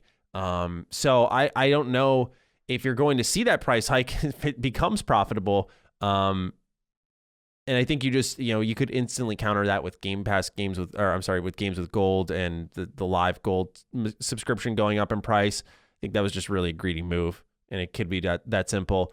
Do I agree with the hike? Yeah, I wouldn't complain right now because of their output, but I don't think we should be like, hey, do it. Let's pay more money. Like, let's avoid that. Let's have them, keep improving the service, keep getting people in. Part of the attraction is that comfortable $15 price point. You're paying a good amount of money when you look at it annually. You're paying them a lot of money every year. That's an insane amount of revenue. If you do the annual cost per person and you multiply it by like 20 million right now, they're making a lot of money off of Game Pass. So, you got to look at it that way too. They're getting a lot of money out of this. So I don't know if I want to hike. I hope they don't hike it. And do I want a family plan? Yeah, I think more of that is necessary. I think more tiers, levels of investment, because you're allowed to game share, for example. You can add someone as a primary console and can share digitally downloaded games. So yeah, I think a family plan for Game Pass, where everyone can buy into a package and get the same Game Pass offering for multiple people. But I think that could just be quickly abused, kind of like game share. But what do you make of this mess of questions, the addition of Game Pass games, touch controls? Just a lot of Game Pass madness here. Touch controls is cool. I don't know if anybody would say that was a bad thing to add more controls. I will say that a lot of people are forgetting one of the, I don't know what you call it. People can argue or whatever you want, but basically one of the best parts about Game Pass to a company from PC and console looking at it is anti-piracy. So you've got it online, streamed online. All these kind of things can be done online. They can guarantee you either a sale or a partial sale versus like it going. I'm not saying a bunch of people are pirating games. I'm stating there's multiple things that are offered to a company when they work with an online cloud provider like that. Mm-hmm. And I just personally see, I mean, this how much money do they make? They were up 65% last year. 65% in Xbox alone. So, I mean, I don't know. In 2018, they made like $20 billion. And I just don't know if people understand the logistics. Even though Bethesda was 7.5, any other deals outside of that are in the low, less than 100 million. They're in that area. And the number you can make of deals in there with some flexible cash it's insanity. Mm-hmm. So I just don't think people are really understanding how big Microsoft is and what they can offer, like companies coming in and what they can offer consumers without raising the price. I would also say if Bethesda goes exclusive for all their games, price goes up. That would definitely happen. Yeah. It would, if Bethesda, if all these companies start going exclusive, Obsidian, all that, they can for sure say it's $20 a month, $19.99 or whatever, add, $5-10 to it. They absolutely could do that and people would buy it. Yeah, I think so. I think it comes with like a package, right? When I say that, I mean you add something in to make it make sense, unlike what they did with Games with Gold, where you say, hey, we're bringing Uplay Plus. Like, it's not just Uplay. We're bringing Uplay Plus. Yeah. So you're getting Ubisoft games day one, but we're going to charge you $20 now a month. I just don't think it'll be something that small. I do not think it'll be like $5. No, I mean, sorry, I don't think it'll be a Uplay Plus. I don't think it'll be a third-party thing because there's too many out-of-control elements to a third-party thing going on your system to put a price raise in. I see them doing it for when like Bethesda titles and Obsidian titles and all that, and then building it in that way. Because otherwise you say, like, what if they drop? What if Ubisoft dropped them? What would Microsoft have to say? Would they be like, well, we raised your price, we're going to keep it up there? That's sort of weird because you don't know how long Ubisoft is going to stay. Or what if Ubisoft decides to drop? EA could drop and not be on Xbox. And that was one of the big deals. That was why you were playing for EA Access on your Xbox separately for the longest period of time because they didn't know how the deal was going to work out. Mm-hmm. So, I don't know. Fair. It just would feel weird, like you coming over and me making all my financial decisions on you paying rent. But it's like, what if you left? It's like, my car payments, that's your fair. Rent, I guess you operate on the expectation that like the way the money's splitting up is they're paying these companies fairly enough to keep them for everybody. Yeah, exactly. Like it makes sense for them. And I think Uplay Plus, you'd have to give Ubisoft a really big check because you're saying and 20 million people a game day one as a part of our subscription service. That's a lot. And here's the thing. That would be giving another company money. Why would you do that when you already gave Bethesda money to be owned by you, is what I'm saying. Mm-hmm. So you own all these guys. It's like, why not make our service good with our stuff? Why do a double dip somewhere else when we don't have to? Yeah. Do you see Uplay, though, Matty? Do you see Uplay as I mean, I'm not dissing on, I like a lot of Ubisoft games. Mm-hmm. Do you see that as worthwhile? Because I don't. I have never heard anybody say Uplay alone is worth its money, let alone, like, if you were to add it to Game Pass and try to raise the price. I just don't find Uplay... If it's $5 and you're keeping everything, which I would expect, by the way, $5 would not break my back. Okay. But I think it brings in the concern of what if more comes into play? What if they make another acquisition? They add more? When's the... That's the only thing I struggle with Game Pass going up in prices because I don't know if you raise it once, when do you justify raising it again? What does that next thing look like? If it's Uplay Plus, then what's beyond Uplay Plus that makes you say $25 now a month if they really wanted to? Good point. So it's one of those things where when they do it, they have to be smart with saying, which once again, they were not with Live, and saying like, okay, this thing's happening, it's in place, and so we're going to need a little more cash from you. I think there'd be pushback no matter what, because at the end of the day, it's fucking Microsoft. And I mean, this is a $1 trillion company. You know, you got the amount of money is unbelievable. It's like I said, you make a massive industry-shattering purchase like Bethesda, the biggest acquisition we've seen, and they made double that money that same quarter. Just the quarter, not the year, the quarter. Like, that's the money we're playing with here, where I feel like that alone, even if we're talking Microsoft as a whole, that alone should say why Game Pass shouldn't go up. Because it's so attractive. Yeah, because I don't want it to go up either. I don't want it to go up either. You play a game with numbers. Just get tons of people in who think they're stealing from you. And if you get 100 million members, but you're making $15 off of them a month, you're making an ass ton of cash per year just by sheer numbers alone. So I say just do that, and eventually you'll build up to this massive profit that'll make Microsoft even more money. And dude, we're talking about other things too. I told you this a couple weeks ago. It's like Creator Club they need to fix it. Obviously, make sure it's safe. But dude, I want to see mods on I want to see, like, I don't want to just see Game Pass be, here's a good deal for some games. I want to see Microsoft do some shit. I want to see Microsoft be like, dude, mods on all games. Did you see that this last patch for Halo added mouse and keyboard for the console? Did you see that? The patch this morning. So it's like, okay, we know mouse and keyboard works, right? Why don't we start rolling that out for every, like, how many times have we said this where it's like, dude, why is mouse and keyboard not working on this game if, like, we know it can? There's some things that Microsoft could do that would be amazing, because I bet you there's a lot of people out there that would love to pay $250 for a console that can ray trace a game and play it with their mouse and keyboard at whatever, I mean, dude, half people I know don't even have 4K TVs yet.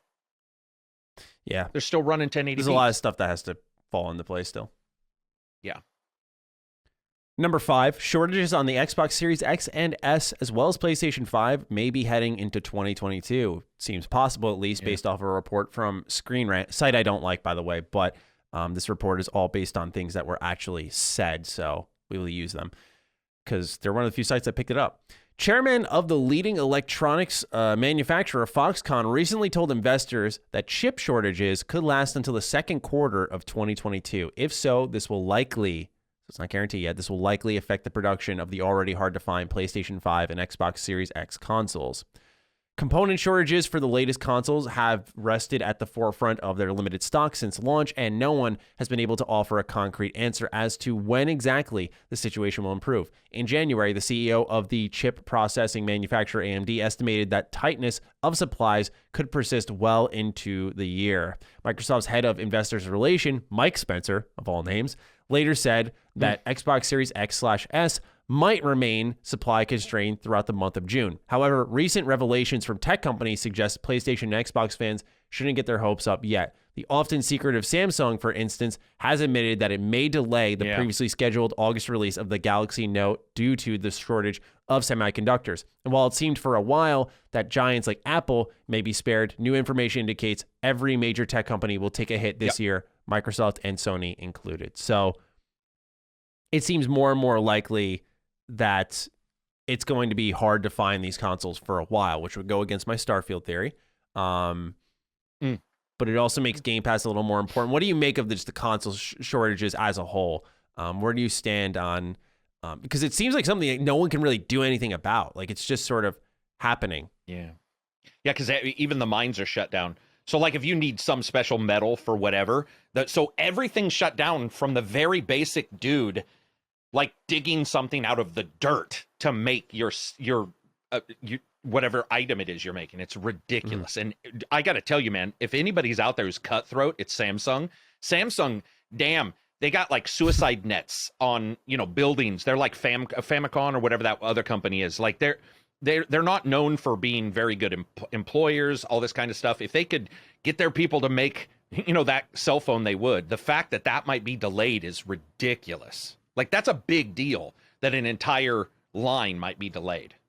So yeah. And actually, sorry, I left out one paragraph from this article. I should have read this as well. As the biggest supplier to tech groups such as Microsoft, Google, and Apple, Foxconn's word carries a lot of weight right now. Yeah. Yeah, things aren't looking so good. In an earnings call this past Tuesday, the Taiwanese manufacturer chairman, Young Liu, said its shipment for the year may suffer by upwards of 10% because of chip shortage. Business publication Nikkei Asia reported on Liu's remarks, citing the chairman as saying that the supply constraints could extend until the second quarter of 2022 at least. That's Foxconn, man. That's wow. So everybody knows that's who I was talking about. I said Famicom, which is the old Nintendo name in Japan. But they're not known for being a great company either. And they like overworking their people and all that kind of stuff. Like if they could get this stuff out, they would. They want to sell. Like there's no humanity based in anything he just said. That's for sure. It sucks, man. It sucks. But at the same time, I'm sort of happy because I don't want them going back to work until they're vaccinated anyway. Mm-hmm. So, like, I'm okay with waiting for my brand new cell phone if that means, a bunch of people don't get killed from it. Like, it only makes sense to me to delay this kind of stuff and hold it back. Plus, that's just one chip maker. There's all kinds of stuff. There's the cases, everything. And all of those companies are also impacted. If they have what's the word I'm looking for? Like a factory norm of what typical chip production would look like, if they're maybe 2% less than that, that's considered a shortage. So, for sure. So it could ease up before that. So it's not just all gloom and doom up until that point. It could ease up before then, just not to their normal level of production. Number 6, and then we'll get into our Game Pass picks of the week, as well as back compat picks of the week, and your PC deals of the week. Elder Scrolls 6, I fucking wish. Wow. Elder Scrolls Online. Elder Scrolls 6 coming out next week, baby. Yeah, right. Todd waited. Todd held on to that dunk as long as he could, and then... and I held on it too. Put it at the end of the news lineup. Yeah, Surprise. yeah, like you wouldn't be like dancing in your chair. Somebody be like, what's wrong with Matty right now? Yeah, right? Yeah, you'd think I'm sick if I wasn't up out of my seat for that one. Yeah. Elder Scrolls Online, the popular Elder Scrolls-based MMO available on Game Pass, revealed during their Blackwood chapter preview event that a next-gen version of ESO is coming to both Xbox Series X/S and PlayStation 5 on June 8th, 2021. Those who already own Elder Scrolls Online for PS4 or Xbox One will receive free access to this enhanced version. The game will now offer 2 modes, one for frame rate, bringing it to 60 FPS. They do not specify a resolution, by the way, or 4K 60 FPS, or 30 FPS, in a fidelity mode. The draw distance will be increased, loading times are improved, and it also adds improved reflections, shadows, depth of field, ambient occlusion, updated anti-aliasing, and unlocked textures. This is also available on Game Pass, by the way. Textures? That's what it said. I've never heard of that before. Unlocked textures. What the fuck would... Unlocked textures? That must be a glitch. That must be... what would an unlocked texture... It could do 2K or 4K. I was going to say, on its frame rate. Is it a texture that can scale? Like, No, there's not really. I mean, that's not really the way it's done. Yeah, that's what I thought. Right, that's a glitch. Unlocked frame rate would be the thing. But from what I heard, that's going to be dynamic frame rate on the performance, or dynamic resolution on performance, which is exciting, dude. I this is probably the biggest release for me because I'm ready to get back in. I just talked about it in the Discord. I'm excited to play it. I think ESO's basically, it is not Star Wars Knights of the Old Republic Online good, where that was sort of amazing stories almost to the point of KOTOR, but it is very close, and all of those changes that they have done since day and date of that coming out have been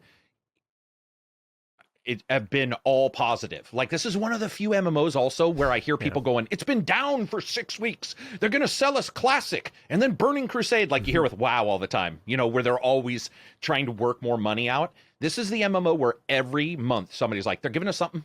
We got something new.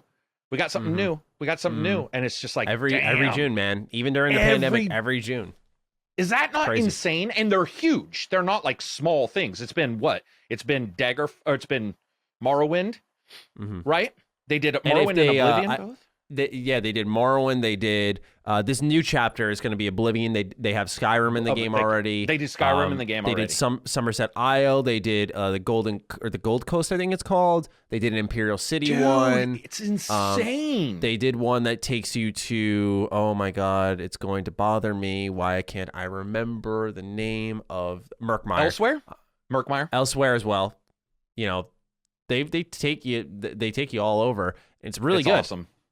Actually, awesome. If you don't mind, we could quickly transfer into Game Pass Pick of the Week because this was my Game Pass Pick of the Week. Elder Scrolls Online. Yeah, funny enough. It's a perfect choice. Right. So you can get this on Game Pass. So you're going to get this free upgrade. This is the Tamriel Unlimited version. Now, I played this on PS5. I'm playing it with my girlfriend currently. I've said that for a couple of weeks on this show. And it's been really fun. We've put 20 plus hours into it now. And Elder Scrolls Online is just much like what Carrick said. It's kind of the only MMO I've clicked with outside of RuneScape, of course. It's the only MMO I've clicked with outside of the Old Republic. And in this game, I think it's the art design, the art style, and the quests are fun. The builds are fun because you get 2 ability bars for 2 different levels of equipment. So you can like hold a sword and shield and then switch to a staff, and they'll have completely different ability bars, and that makes combat a lot more fun. But it's just, the music's beautiful. It's fun to explore. It does the best job of taking its single-player component and replicating it in a multiplayer space. Absolutely. That is perfect way of putting it. Thank you. And so I can't recommend it enough. It as Carrick said, only does get better. I used to be a staunch defender of this game when people were slandering it. You can look up a video of mine. It's one of my most popular uploads. It's literally a 5-minute ramble. I literally flipped on the mic. I threw some fucking gameplay in the background. I remember I had my feet up on my desk and went, I titled the video, Elder Scrolls Online is not bad. That's it. I was just like, hey guys, this is a good game. And here's why. Here's why I like it. And I thought it was really good. Well. I thought it was good. Even prior to Tamriel, both of us played it prior, right? Oh, interesting. Yeah, or am I? Yeah, and no, I thought when I played it, I was like, I still think it's good despite issues. I think it's very good, and it's just gotten way better. I mean, it's just gotten better consistently. It'll be interesting because now that they're doing this Oblivion expansion this summer, they've tapped out their nostalgia officially between Morrowind and Oblivion. So I am curious where they will go next for ESO as they continue to expand this game. But it's a really good time, especially with a friend. The progression's enjoyable. You know, you have a lot of skill points. I will say the HUD on console is a fucking nightmare. I didn't realize this because I'm so accustomed to Skyrim and Bethesda Game Studios HUD. But having my girlfriend come in, who's never played Skyrim, who's never played an Elder Scrolls game, and seeing like, really what it is the map bar, because you'll have a black arrow that means that this quest is not selected, but if you go in this direction, you will be able to progress in this quest here. And then there'll be a black arrow with a blue glow this time. That means it's a side quest you haven't accepted. And then there's a white arrow that's much smaller for some reason. And if it's that one, that's your main story quest that's accepted. If it's a white arrow, it means it's your active side quest. Like, there's so many fucking markers that make no sense. And it's, especially if you're a new player, if it's a preset custom destination, it's blue. Like, it's just hard to explain. And she's not like an idiot or like not familiar with games because she plays them a lot. Just ESO's it sounds like it's HUD confusing regardless. Yeah, I just want to make it clear because there are a lot of fucking weird egomaniacs who are like, it's because she's a girl. It's like, no, dude, she's got a fucking brain much smarter than me. It's just one of those things where, you know, it's a real mess. And navigating the menus and getting into the skills and seeing what exactly is happening, it's way better laid out for PC. It gets the job done on console if you're familiar with it. And I imagine a lot of our audience has played Skyrim, where if you've played that, you'll be okay. But just a little buyer beware on that one. Otherwise, really good time with friends. Like I said, just an Elder Scrolls adventure online. And what more can you ask for? I think they need to do for that game is, I thought there was a tutorial that covered things pretty well. So you're saying the tutorial's not really amazing for that? I don't think for telling you like they've actually done something cool. So we bought the version that came with Elsewhere. And what's interesting with this, by the way, is that comes with all prior DLC. I thought it was going to be the base game in Elsewhere. It came with Somerset. It came with Morrowind. Yeah. So they also do very consumer-friendly practices with that, which I appreciate. Also, no subscription fee. Should have thrown that out there. No sub fee. So you just download the game and play it. And you're done. Yeah, and you can get ESO Plus. I haven't felt the need to. A lot of hardcore players do like it though. But yeah, they actually changed some of the starting areas. So in Elsewhere, if you have that installed, you'll start in Elsewhere, and it'll be a whole different intro versus the typical one in the in the catacombs. That ghostly area or whatever. That's one thing I wanted to call out. But yeah. Outriders did a good. Outriders has you saw the guide area in Outriders where after you've learned everything, you can still go to the guide, and it'll tell you like what stats mean and all that kind of stuff. Does ESO not have that, or is it just not great for this map thing? Because it's been a long time since I played the console version. I was just wondering, do they have any kind of like a guide to tell you about like the HUD, to tell you those blue to tell you that kind of like be like, dude, I believe it has an icon list, like a detailed map, if you will. I don't like those. Those are hard. But yeah, I don't like those either. Like even Monster Hunter Rise does this thing where they just put this smorgasbord of fucking icons all over the map, and they have a detailed map, and then you can filter the map, and you're like, at least they have it organized where I can find that. But fuck, would it be great if I could just find it a little bit easier? Yeah. People don't realize that icons suck, man. When you have a bunch plastered on there, your brain turns to mush sometimes where you're like, I just want to find where the secondary they're tiny quest images. Is. And they're like this big, like Ubisoft's maps. And have you ever zoomed into a map when there's a bunch of icons and you're like, I'll zoom in so there's less, and then it gets more. And you're like, oh, fuck. It's like a because they have icons within their icons. So you'll have the main map objective icons. You'll zoom in and they'll be like, here's a town icon. Here's a little human vendor icon. I'm like, what the vendor? Fuck? Yeah. Like, that sounds crazy. Man. Yeah. Mine is Morrowind because first, we talked about it, I think 2 or 3 weeks ago. But I do think people should engage with this. And I thought I had said it, but I went back and listened to a couple, and I guess I haven't. But if I have already picked Morrowind, I apologize. But it's like lately with the ESO news, and they have Morrowind in it, which I haven't visited yet to see what it feels like versus the original game. I just think people need to play the original game so that they can shut up about like bitching about the new titles. Because dude, Morrowind's rough, man. And I think people should play it to not only enjoy it, but also to look at what I had to deal with. That's why I got the beard when I was 6, because I played Morrowind, motherfuckers. That ages you. Morrowind is rough, man, and I love this game. That's a real man. It is. Dude, Silt Striders, the flying one, I think they're the flying ones, and they're everywhere. They're like pterodactyl-looking bastards and you're just like windstorms, and it's all brown. It's got quests that are rough, but it has one of the best quests of all time, by the way. Of course, the flying shoes guy, the fucking dude who falls out of the sky. Oh, dude, yeah, absolutely. One of the best quests events ever made in the universe. And I thought it was a glitch. It was so not what any other game had ever been. But it's well worth it, man, because there's a feeling if you get into Morrowind, dude, the sound, like when you're near the water and it's raining, and Jeremy Soule this is probably why I'm a big fan of his, because it is haunting. Morrowind's music is haunting, and you'll be sitting on the edge. There'll be fish. By the way, one of the first games, RPGs with like fish that could swim around, and the water looked real because they got a reflector finally for the Xbox original, so they could do fake waves. And you were just like, "This is the greatest!" And that music just, oh, so good. So good. So Morrowind, and the voice clip for this is no, I didn't know Morrowind just because it's awesome. It's a great RPG in the old style, but prepare because its quality of life is 0. it's bad. Yeah, until you get to some of the late game stuff, you're on your own big time. You're pretty weak too, I felt, in that game. I felt more danger in that game than I think I've ever felt in an Elder Scrolls game.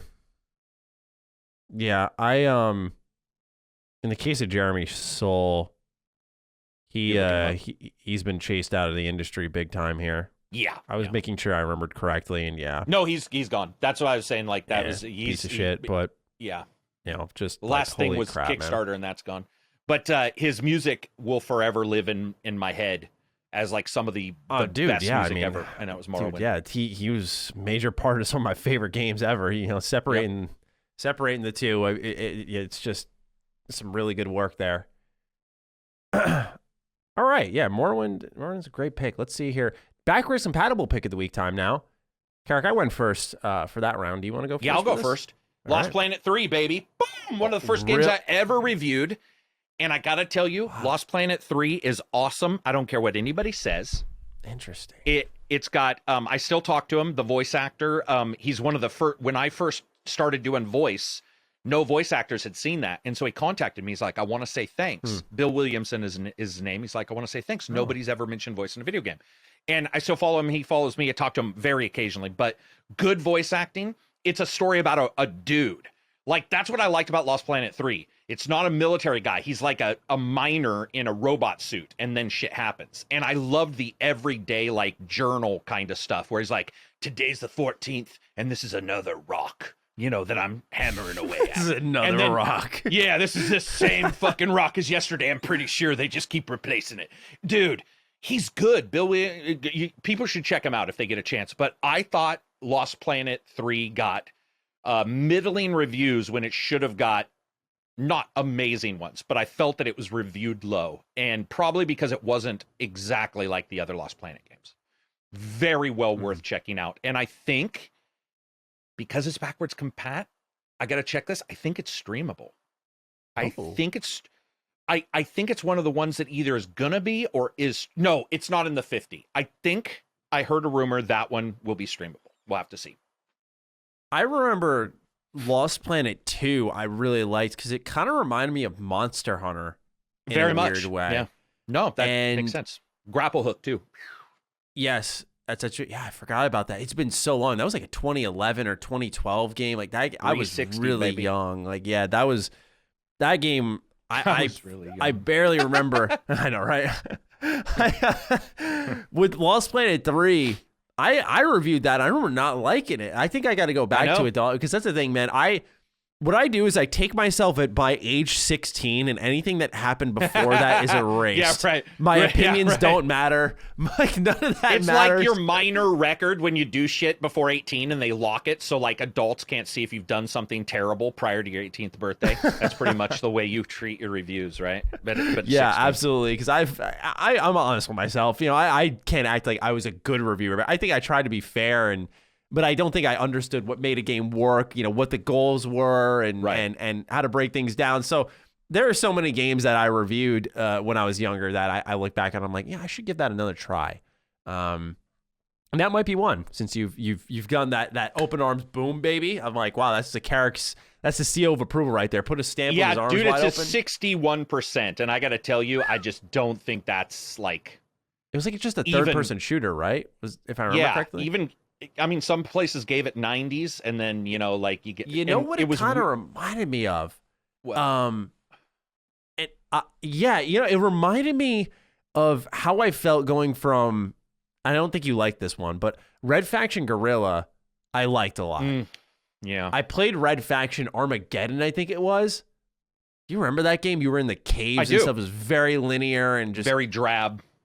That was not... I was so disappointed. I can't even put into words. I'm can see why somebody coming to... Because Lost Planet does open up later, but it starts in a different way than 1 and 2 does. It's not even the same kind... It is the same kind of game later. It's just, it's not the gung-ho protagonist kind of stuff we saw in the other ones.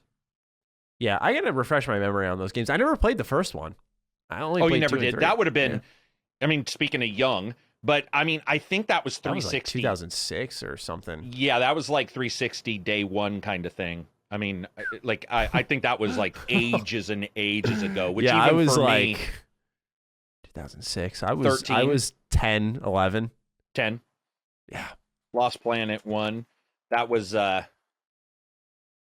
2007, January. Oh, nope. Initial release, 2006, December. Now, see, 11. Lost Planet 1. I was playing Battle Network, baby. Let's go. Battle Network. Oh my God, Battle Network. Lost Planet 1 was so see, Lost Planet 1 got a better review, but not a ton. but it's in the 70s. And they were middling titles, you know. I was going to say, mean, they were all in the middle, if I remember correctly. Yeah, and it was just the snow and stuff. That was another thing, like good weather systems. So people always attribute awesomeness to that. Like, how are we going to treat Skyrim 2 or whatever the game's called when we get it if there's no snow? Because, dude, the honest truth is snow sells a game. I don't care what anybody says. Like, it does. There's Hoth something about it that's calming. Oh, Empire Strikes Back, man. When that and they showed snow, and I was like, I'm in. Yeah. It's going to be interesting to see how Skyrim in particular, or whatever it's called, does.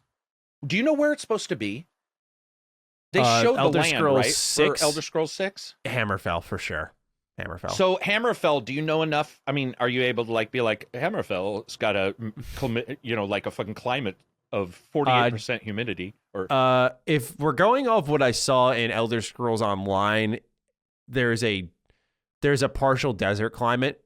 And then there's if we're going off what we saw in the trailer, there is definitely greenery, forest, and all that stuff. I saw greenery. I don't remember seeing snow, though. I think if even despite whatever is written in books, I think Bethesda understands that the multiple biomes of Skyrim were like super helpful, so they'll find a way, you know. And I don't know Hammerfell down to its core, but I do remember in ESO it was kind of deserts and. We'll have to get Camel on, who can be like the humidity. Yeah, that guy's a Camel. I talked to him a couple days ago. I needed help with something, and he's like, "Well, technically," I was like, "Jesus Christ."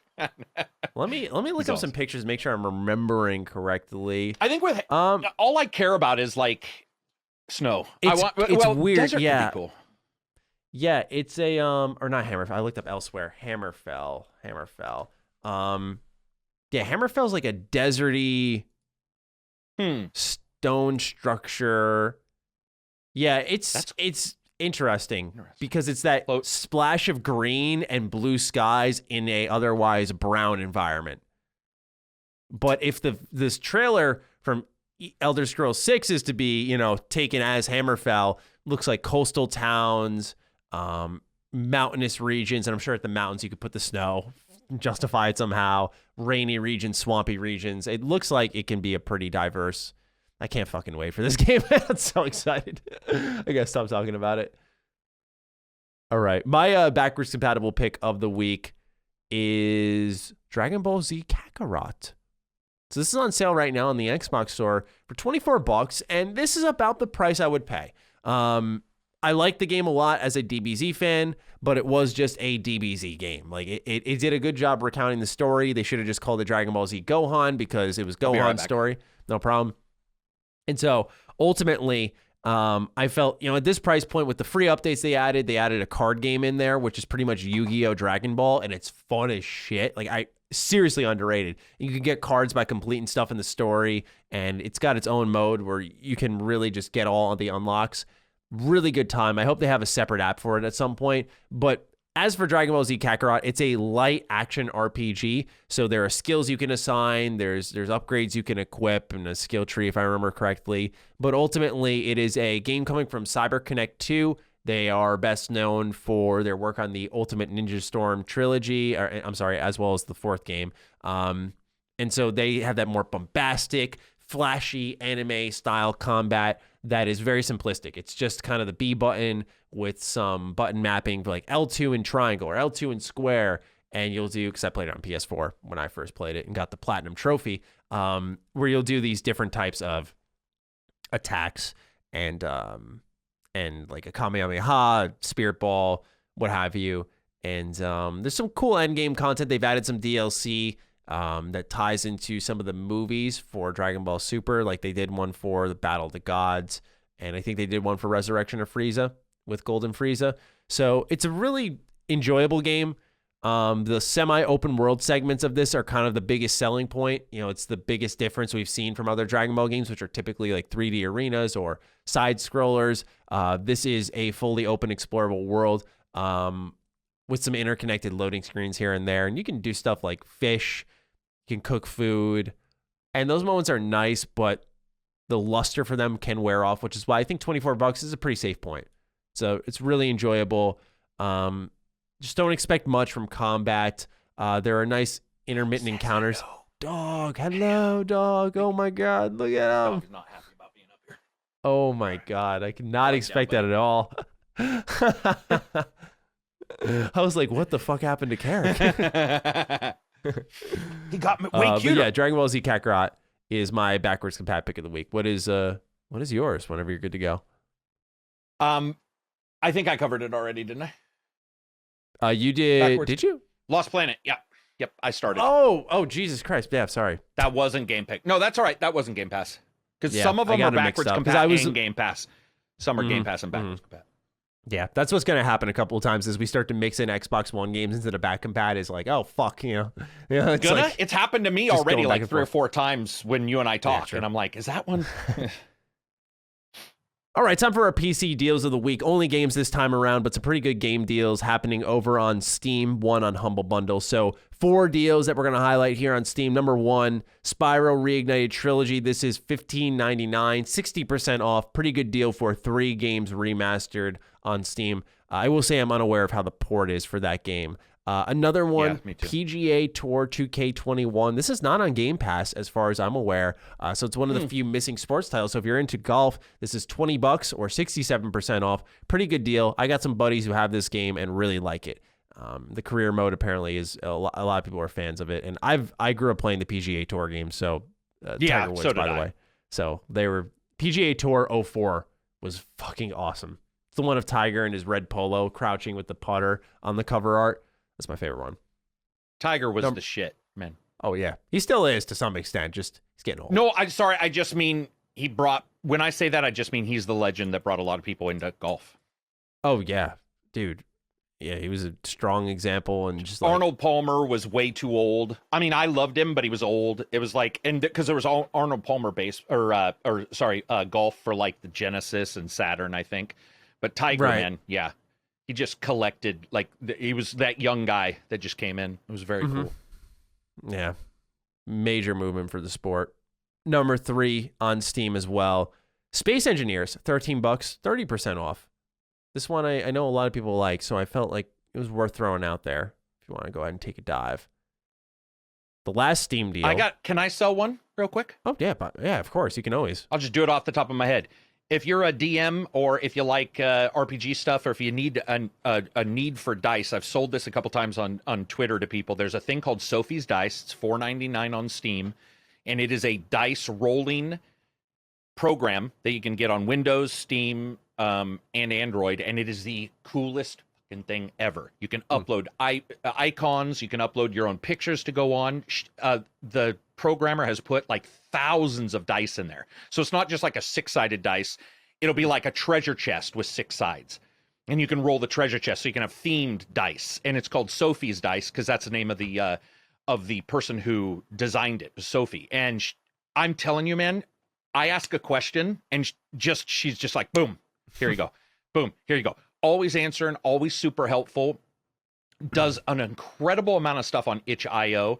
Really cool developer, but that is one of the greatest dice rolling systems ever. So if you're a fan, you want to play D&D with friends, but you want some customization in your D&D game, that's the one. I have it doing shit that I don't think even they were probably expecting, like once I jumped in and started messing with it. So Right.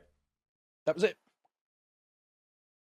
This one's for you, Carrick. I picked this one out strictly because you've talked about it a lot lately. The Sims 4 is $5 on Steam. Yeah, baby. So Man, you can get it $5. on Game Pass, but $5 to true. own it. Still, $5 all yours. $5 to take out every vice possible, people. Every bad thing that you want to do to people in real life, you can do in that game, and it's okay. It's okay. It's okay. It's okay. You don't have to go in. You don't have to report yourself to anybody. Sims 4 is where it's at. Humble Bundle has announced their $12 for 12 games offer for the month of April in 2021, where you can get Sniper Ghost Warrior Contracts Pass, F1 2020, Shenmue 3, Main Assembly, Rock of Ages 3, Make or Break, Colt Canyon, Simulacra 1 and 2, Remothered Broken Porcelain, which I'm pretty sure that game was pretty bad, In Other Waters, Avon Colony, Scully, Pop-Up Dungeon. So I wanted to pick this out because if maybe something there interests you, you can look into it. But more importantly, was to kind of highlight how Game Pass is dismantling other services from afar. Wow, those are all bad. F1 2020 is not. But those other ones, that is the worst Humble Bundle I've ever seen in my life. Dude, that is not worth $12. I know. Dang. I just wanted to highlight it as kind of like a funny little anti-deal. Pop-up dungeon is. Yeah, anti versus Xbox. Yeah. 5 ending questions to wrap up our show, so we appreciate those of you who stuck with us this whole way through. We'll start off with Juan Paulino. Hey, gents. Matty, a couple weeks ago, you mentioned you thought Gears of War 4 was the lowest point in the series. If that truly is your opinion, I can respect that. I'm not trying to be an asshole. However, have you played Gears of War Judgment? Why is the text cut off for this? It is by People Can Fly and Sony Santa Monica, who got into a secret competition of who can make the most unnecessary, worst prequel from a first-party franchise in 2013 with God of War Judgment or Gears of War Judgment and God of War Ascension. They even released them 1 week from each other. Really weird. Here's hoping your day has gone well, but this specific question makes it all go downhill. One, I'm doing just fine here. So I'll admit, when I said this, I was not thinking of Gears of War Judgment being a game that exists, and I think that's all that says. They have some parallels, like Gears Judgment really leaned heavily on a horde system, 4 leaned heavily on the fortification setup and technically just defending yourself from hordes. What I probably should have said is Gears of War 4 feels like it played it the most safe. It really didn't want to do anything dangerous. They just set up a very interesting plot point at the end. They got you from A to Z in about 7 hours, and they called it a day there. They're like, all right, we'll see if people like this, and they did, and so they took more chances with 5. I think they made a much better game with that. But for me, it's one of those situations where in a series that is continuously really good, 4 being a low point isn't an insult. It's just the one I like the least. I don't like Gears of War Judgment. Did not play that to completion. Once again, that sort of speaks for itself because I forgot it was even a game in existence. But to answer your question, to clarify my opinion a little bit more, I even said that without thinking about that game, which is kind of hilarious because it sort of says all that needs to be said. Do you share that opinion with Judgment, by the way? I don't know your take on Gears Judgment. Yeah, I would say Judgment's probably my lowest, but they tried to do some different stuff with Judgment, and they also took a character in a series not strong for characters who was weaker than most and tried to make them a character. So it was like they sort of hampered themselves out of the gate. Side games don't normally work for me. I think the only one that's ever worked for me was Lost Legacy, Uncharted, with the two Naomi and I can't remember her name. I really enjoyed that side. I think side stories are very difficult. They just don't really work for me most of the time. I usually am a fan of the story proper. Because it feels like an add-on at the end of the day, let's be honest. And I don't say that insulting, but it feels like it's not if it doesn't have a number entry there, it's like this is inherently, it just feels less important at times. Well, yeah, and because maybe those guys, if they took a cool guy, but I think in that one, didn't they take Baird? They took Baird and Cole, yeah. Cole. But I guess they're not really known for care. Like, why would I care for those? It's a little different than if they took the commander from Halo. What's his name? Captain Keyes. So, if I got to play a young Captain Keyes, well, that'd be something. Because, there's something there that I'm like, that's really interesting. But with those two from Gears, I'm like, all right, that matters less. It just depends. Yeah, I just think when you take the traditional Gears format of a third-person cover shooter and then you call it Judgment and not, Gears 4 or whatever it would have been called, I think that inherently, people have brains, it sends a message that it's a less important thing because it's being called something different. Whereas Gears Tactics worked a lot better because gameplay-wise, you saw something different and it matched the name. Right. And it was clearly a spin-off, but it still ended up doing well. Maybe not as well as a traditional Gears game. And it's probably why they called it Halo 3 ODST, because the 3 indicated some significance there. True. So. No, it could absolutely be right. But then again, Reach did really well. Wars. So yeah, who knows? Fighting with myself here. Jeff Caceres has a philosophical write-in. Hello, Dukes. Don't really have much of a question, more of a conversation suggestion we should start having on the interwebs. As a mature 28-year-old that I think I am, we'll see about that, I have been thinking more and more about internet personalities, and any adult that uses social media should begin asking themselves, how old is this user? Before engaging in any sort of conversation or conflict on social media. Think about it. Would you really have a conversation about politics with a 13-year-old kid? I sure as hell wouldn't. Last time I checked, you only need to be 13-year-olds to use Twitter. Every time I see someone being an asshole on social media, I always wonder how old they are. If they're 13 years old, I wouldn't even bother engaging because as a 28-year-old mature person, it's pointless. If it's a 35-year-old being an asshole, I would feel more comfortable engaging because the best thing to say is to grow the fuck up. Just some thoughts I want to get out there. I feel like knowing someone's age can help reduce all the arguing and fighting we see online today. No. Wouldn't agree with that. I mean, dude, a 13-year-old can be really intelligent on some stuff. I've met some really intelligent 13-year-olds, I guess. One of my best friends is 6 years younger than me, and he's smart as fucking shit. He's way smarter than me. Yeah, and maturity, I've seen really young, mature people and really immature older people. So the idea of knowing their age wouldn't help because I also wouldn't know if they're lying or not. They're there, and they're engaging, and therefore they're open to engagement. That's pretty much the only... I mean, I don't know what he's talking, how you would even run it. That's really philosophical because it's an impossibility. Like you quite literally couldn't do it. But yeah, I think it's all about the choice of engagement more than checking if it's worth the engagement. Like for me, I admit I've been engaging more in the people that piss me off, and I'm gonna start cutting myself off from that because I am tired of idiots. I'm tired of me saying something and being like, so you mean this? And it's like, no, I don't mean this. Stop saying I mean this because I if I meant that, I would say that. I'm a young adult. I can figure out how to speak my thoughts. And the people who try to twist your words, you know, they just make me sick. And so I have been taking a run at them more often when they crawl in instead of like just smiling, nodding, moving on with my day. So I will say, I think it's about the choice of engagement no matter what the age is. It's like, do I want to give this the time of day? Because that builds up. When I noticed I started to feel more bitter and negative as I started to engage with these people. And I don't mean that to be like, oh, you've given me criticism. You're toxic, like a lot of companies and people will do. It's like, no, I'm totally open to constructive criticism. But it's like, if you're an asshole, me engaging and being a bigger asshole, it's definitely done something to my key, if you will. Like it makes me feel off because I just don't rock like that. You know, if someone literally came at me publicly, that's one thing. I'll come out and defend myself. But I think my time of a clown and fools is coming to a swift end. As fast as it began, it has ended just because it's starting to affect me personally, where I start to feel a little more jaded. I start to feel myself thinking defensively, like trying to think of things. Not thinking of things to say, but, you know, to avoid this type of comment, I will put it this way. And it's like, I don't fucking care. Like, I just want to speak and talk about, we'll say, a game. That's why I like to piss all sides off at once.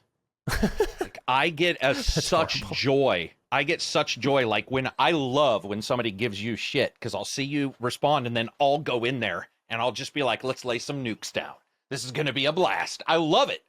I get fired up. But I absolutely agree that if that's all you do, man, you're going to have a horrible life. Like, you're going to have a horrible life interacting all the time with negative people. I do get a charge. I think that's it. I don't have the balancing to, like, go out in person to something positive. It's just all online energy, and it could be positive or negative depending on where you engage. And I think we also need to make sure that we call people on stuff, too. So, for example... Yeah. I've heard a lot of people be like, oh, just ignore it if this happens over here. And I'm like, oh, whoa, fuck, no way. I'll die. Like, I'll die before I stop fighting this one thing. Like, that makes no sense. Like, I'll say it forever. But then some things you're up, well, that's not super important. It goes both ways. And the cool thing about life is you can change whenever you want. Nobody can control it. So if you decide today, you're like, Matty, I'm not gonna be negative towards anybody. And then tomorrow you're like, fuck you all. To me, that is life. It's hard to make hard, fast rules for everything. And sometimes you're also mentally prepared for things and other times you're not. Some days you wake up and you're like, I'm not prepared to say I like a game and have 10 people say they don't like it. And so then you have to choose, how are you going to post or are you going to? And I think that that's okay. And then other days you're like, I'm going to post it and I'm going to put my balls out there. And I just don't care what anybody thinks. So it's just all over the place. I don't know. I get where you're coming from. And there's also the nuance of the internet. Like, this bugged me for a moment. Yeah, really, I should say lack of. You're right. So I'll talk about this later, but I'm in Oddworld Soulstorm. Like I play a very minor role in that. Yeah, and it was kind of a cool experience. And so I'll talk about that more, but a lot of people are catching on in the credits that were kind of going around that my name was in there. And so like someone said, and they tagged me on, they asked Colin and Chris, how did Matt get into Oddworld before either of you two? And I responded to him and I said, how to give a backhanded compliment 101 right here. Cause I'm like, I don't think he was trying to be a dick, but you sounded like a fucking asshole there. Like, and it's just that type of stuff. That are either one of them big fans of like you anyway? Like that doesn't even make sense as a thing to say. Not that I know of, but it was more so like you see a lot of that. And I don't mind if someone doesn't like me, right? Like I don't care about.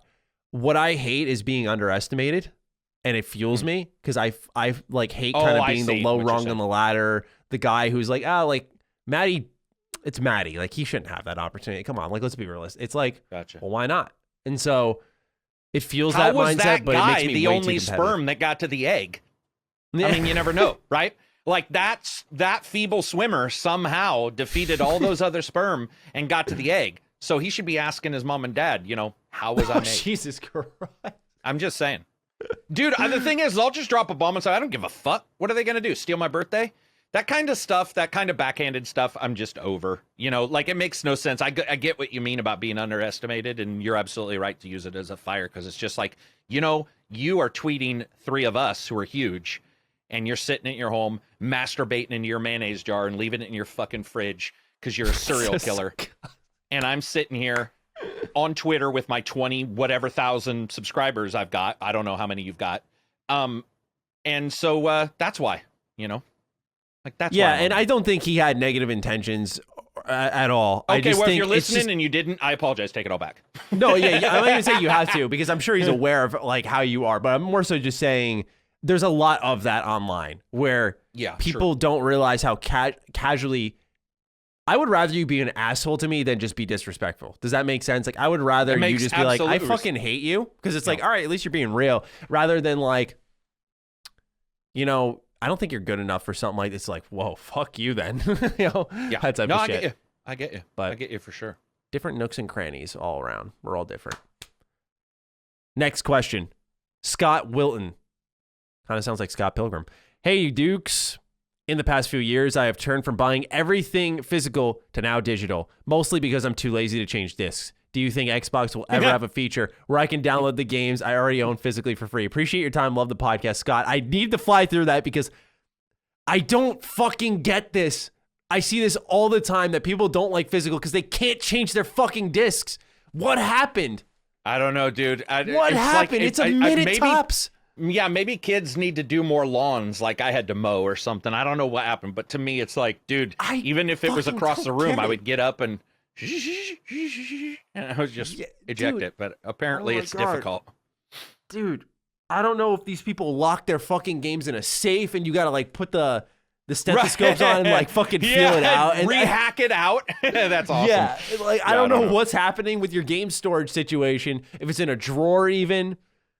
But dude, they say you should be getting up like at least every hour. So yeah, you standing up to change your disc is probably good for you. It really is. You know what would Matty? Do you know what would be awesome is if he tried to download 2 of his physical games and it was like, get up, fatty. Sends him a message. I'm not saying he's fat. I'm just saying it would be hilarious though if Xbox was just like, dude, you're supposed to stand up. We are not allowing you to download this. Put your I can totally see Phil making like a I don't know, some type of like heartbeat detector in the controller that picks up when your heart rate is resting too much. It's like you got to stand the fuck up. Yeah, it's like, hey man, we need to raise this sumbitch. Or it tests your like your blood pressure through your thumbs or through your grip. It's on the thumbstick itself. You need to lay off the salt, man. Dude, yeah. All I'm saying, Scott, is in answer to your question, I don't think so because that can be abused for the game sharing. For sure, like you can buy a game physically and then give it to a friend, and I think. Oh wait, Matty, I'm sorry. Sorry, can I say? No, something? that was it. That was kind of the completion of my thought. I think the idea was certificate. So it does an online check, does it not? So I think, okay, can you put a disc in right? Okay. Originally the plan was you put the disc in and the Xbox says you own this, and it writes you a certificate onto the Xbox, and that's how it currently works. So, for example, if I download a game, I think I have 48 hours. If I unhook my internet from my Xbox and I've downloaded a game and there's any kind of component, I believe the certificate's 48 hours of internal clock time before it says you need to go back online. And somebody can correct me if I'm wrong, because my internet's not been out that long. Is there not something out there for that? Is there not something where you can say I own? I guess there's not right now. Not that I'm aware of, at least. This came up last week, didn't it? When we talked, I thought we talked about, can you download 360 games? And the same exact sort of comment came up. Yeah, you know what? It's funny. I actually forgot about that, but it kind of does fall into that same bin. I think it does. I think it's a gray area that, like, maybe we haven't seen a perfect fix for it, other than like the system could say it does it. Man, I don't know. It does a disk check. No, because you don't want your disk being in there, right? That's what he's saying. Yeah, he's saying he doesn't want to get up. I think the solution, he's got to get up. I think he's right. Yeah. Now that I think about it, I'm just gonna push my agenda. Get up. off. No. You get, lay off the sandwiches, fatty, and change your disc is what Matty's saying. I'm just joking. He's not. Yes. I don't want anybody getting mad. He's not. Matthew Bush is next. Hello, Matt and Carrick. Carrick, you mentioned your love for Skylanders and also your enjoyment for Disney Infinity and Lego Dimensions. What are both of your thoughts on the games with gaming peripherals like Rock Band, Guitar Hero, DJ Hero, etc.? Were you guys fans of this genre, and would you like to see a return? If you were fans, which games did you fall in love with? Band Hero was my jam with my friends. If you're having a bad day, just remember, tomorrow could be so much worse. Keep surviving. Matt. Thank you, Matt. So it's really well said. Go for it. What were your favorites? I was a Guitar Hero guy. I know everyone jammed to Rock Band because it came with like the drums and stuff first, and I think over time Rock Band is sort of edged out the conversation with Guitar Hero. But dude, Guitar Hero for me, like that was the only hero I was into. DJ Hero I didn't give a fuck about. Yeah. Rock Band I was like, it's not Guitar Hero. I don't want that, because it was all about music choice. And Guitar Hero, man, dude, they were doing 1, 2, 3, and then they did the like a remaster packaging, or not a remaster package. They did like I gotta look it up, because they did an Aerosmith one, a Beatles one. They did a Def Leppard, Beatles, Aerosmith, and might have even done AC/DC. Smash Hits was one, yeah. Smash 5. Hits. Metallica. World Tour, I loved. Yeah, Guitar Hero 3, Legends of Rock, and Guitar Hero World Tour, I loved. 2 had a couple of good songs that have aged well for me. Guitar Hero Live was not that great. It was cool that you could make your own songs and like play any song in a library. That made it pretty attractive. They did Van Halen. Wow. I don't know if you said that, but I didn't know that. I didn't know about Van Halen. Yeah, Guitar Hero Van Halen. Guitar Hero controllers are expensive now. They're becoming highly sought after. But yeah, for me, Guitar Hero was my thing. I used to play that for like exercise, because I'd be jumping around. I was a kid. I would be jumping around, like jamming out, demand all my focus, and like I'd talk to the TV. If I fucked up on I think, what would they call it, legendary difficulty, or what's the 5-star difficulty, the hardest one? Harder than I ever tried. And dude, yeah, I just remember like, oh damn, let me try again. My grandma used to like watch me play, and she just thought I was a fucking lunatic for it. Oh my God.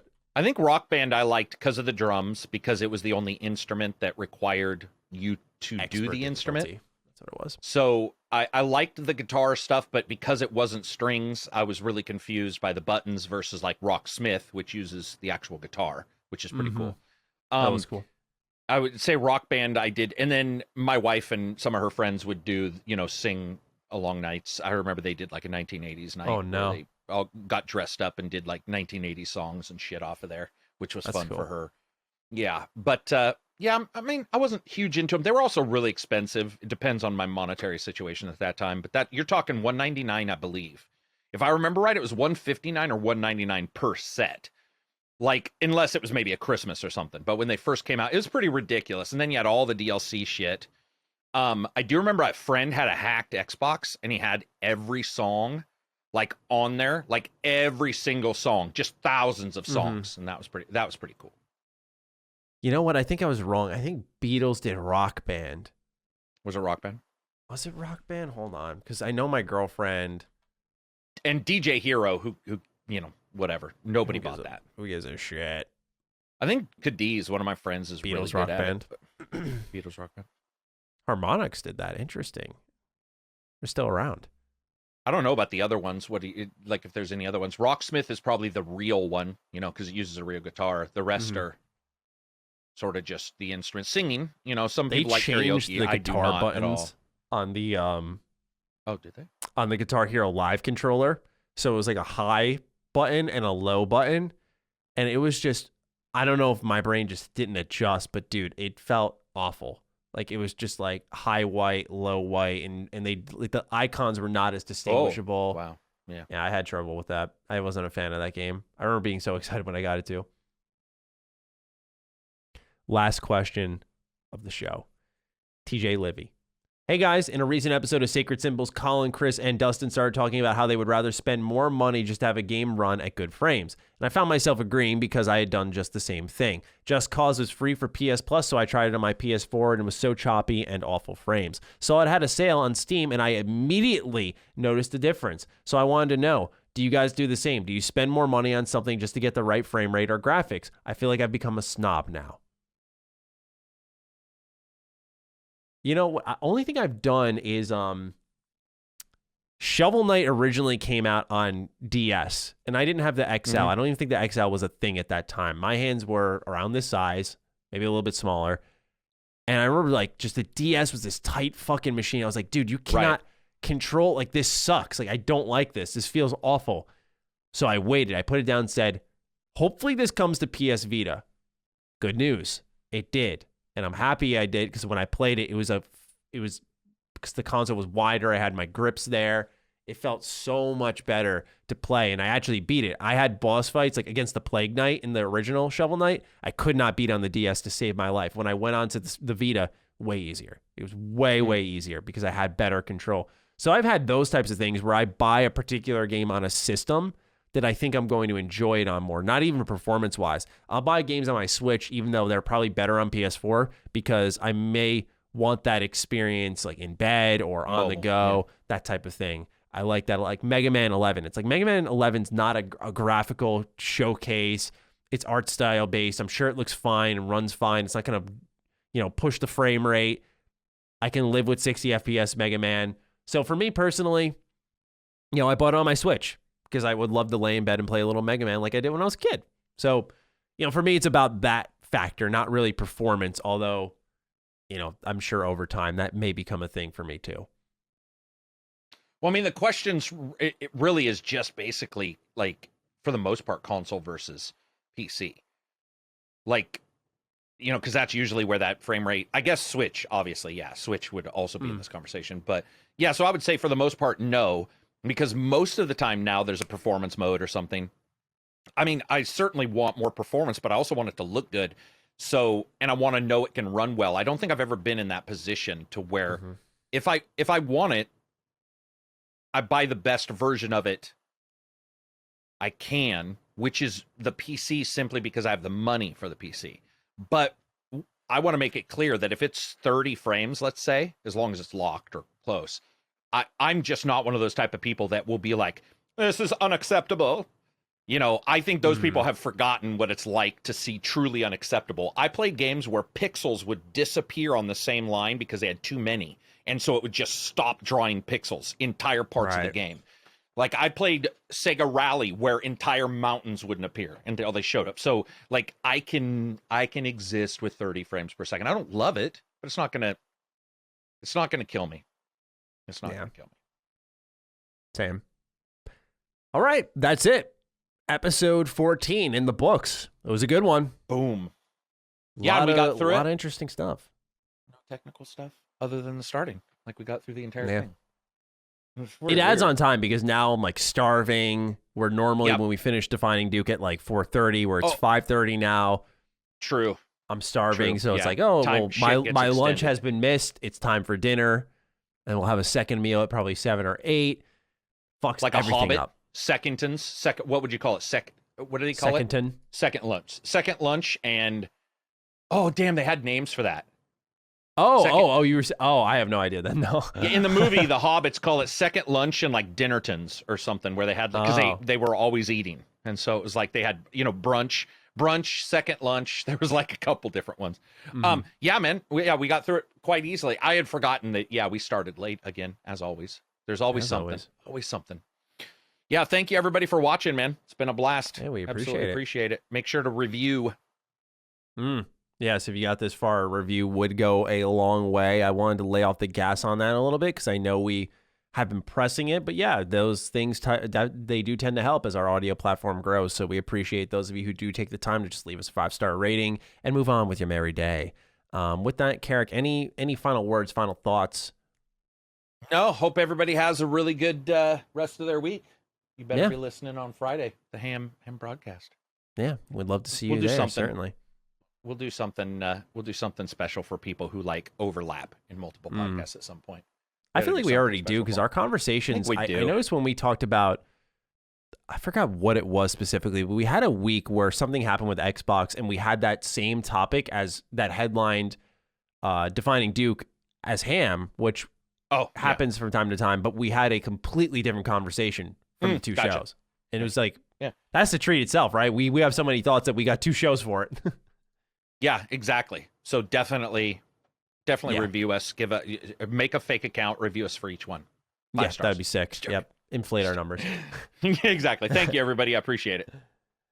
All right, with that, it's time for us to sign out. We hope to see you all next week with episode 15 of Defining Duke. Until then, have a mediocre week, as opposed to what Carrick said, and we'll talk soon. All right. Peace out. Peace out. Defining Duke, an Xbox podcast, is a product and trademark of Last Stand Media and Collins Last Stand LLC, and is recorded from the good old USA. The show was conceived by Matthew Mr. Matty Plays Schroeder and me, Colin Moriarty, and is written and produced by Matthew Schroeder. Matty's co-host is Jeremy ACG Penter. Defining Duke's executive producer is Dustin Furman, and the show is edited by associate producer Ben Smith. All of Last Stand's theme music is by Ramon Narvaez. As you know, all of Last Stand Media's shows, including Defining Duke, are fan-funded on Patreon at patreon.com/laststandmedia. The following names are at the producer support level or higher on Patreon, and we're grateful for your kindness and generosity.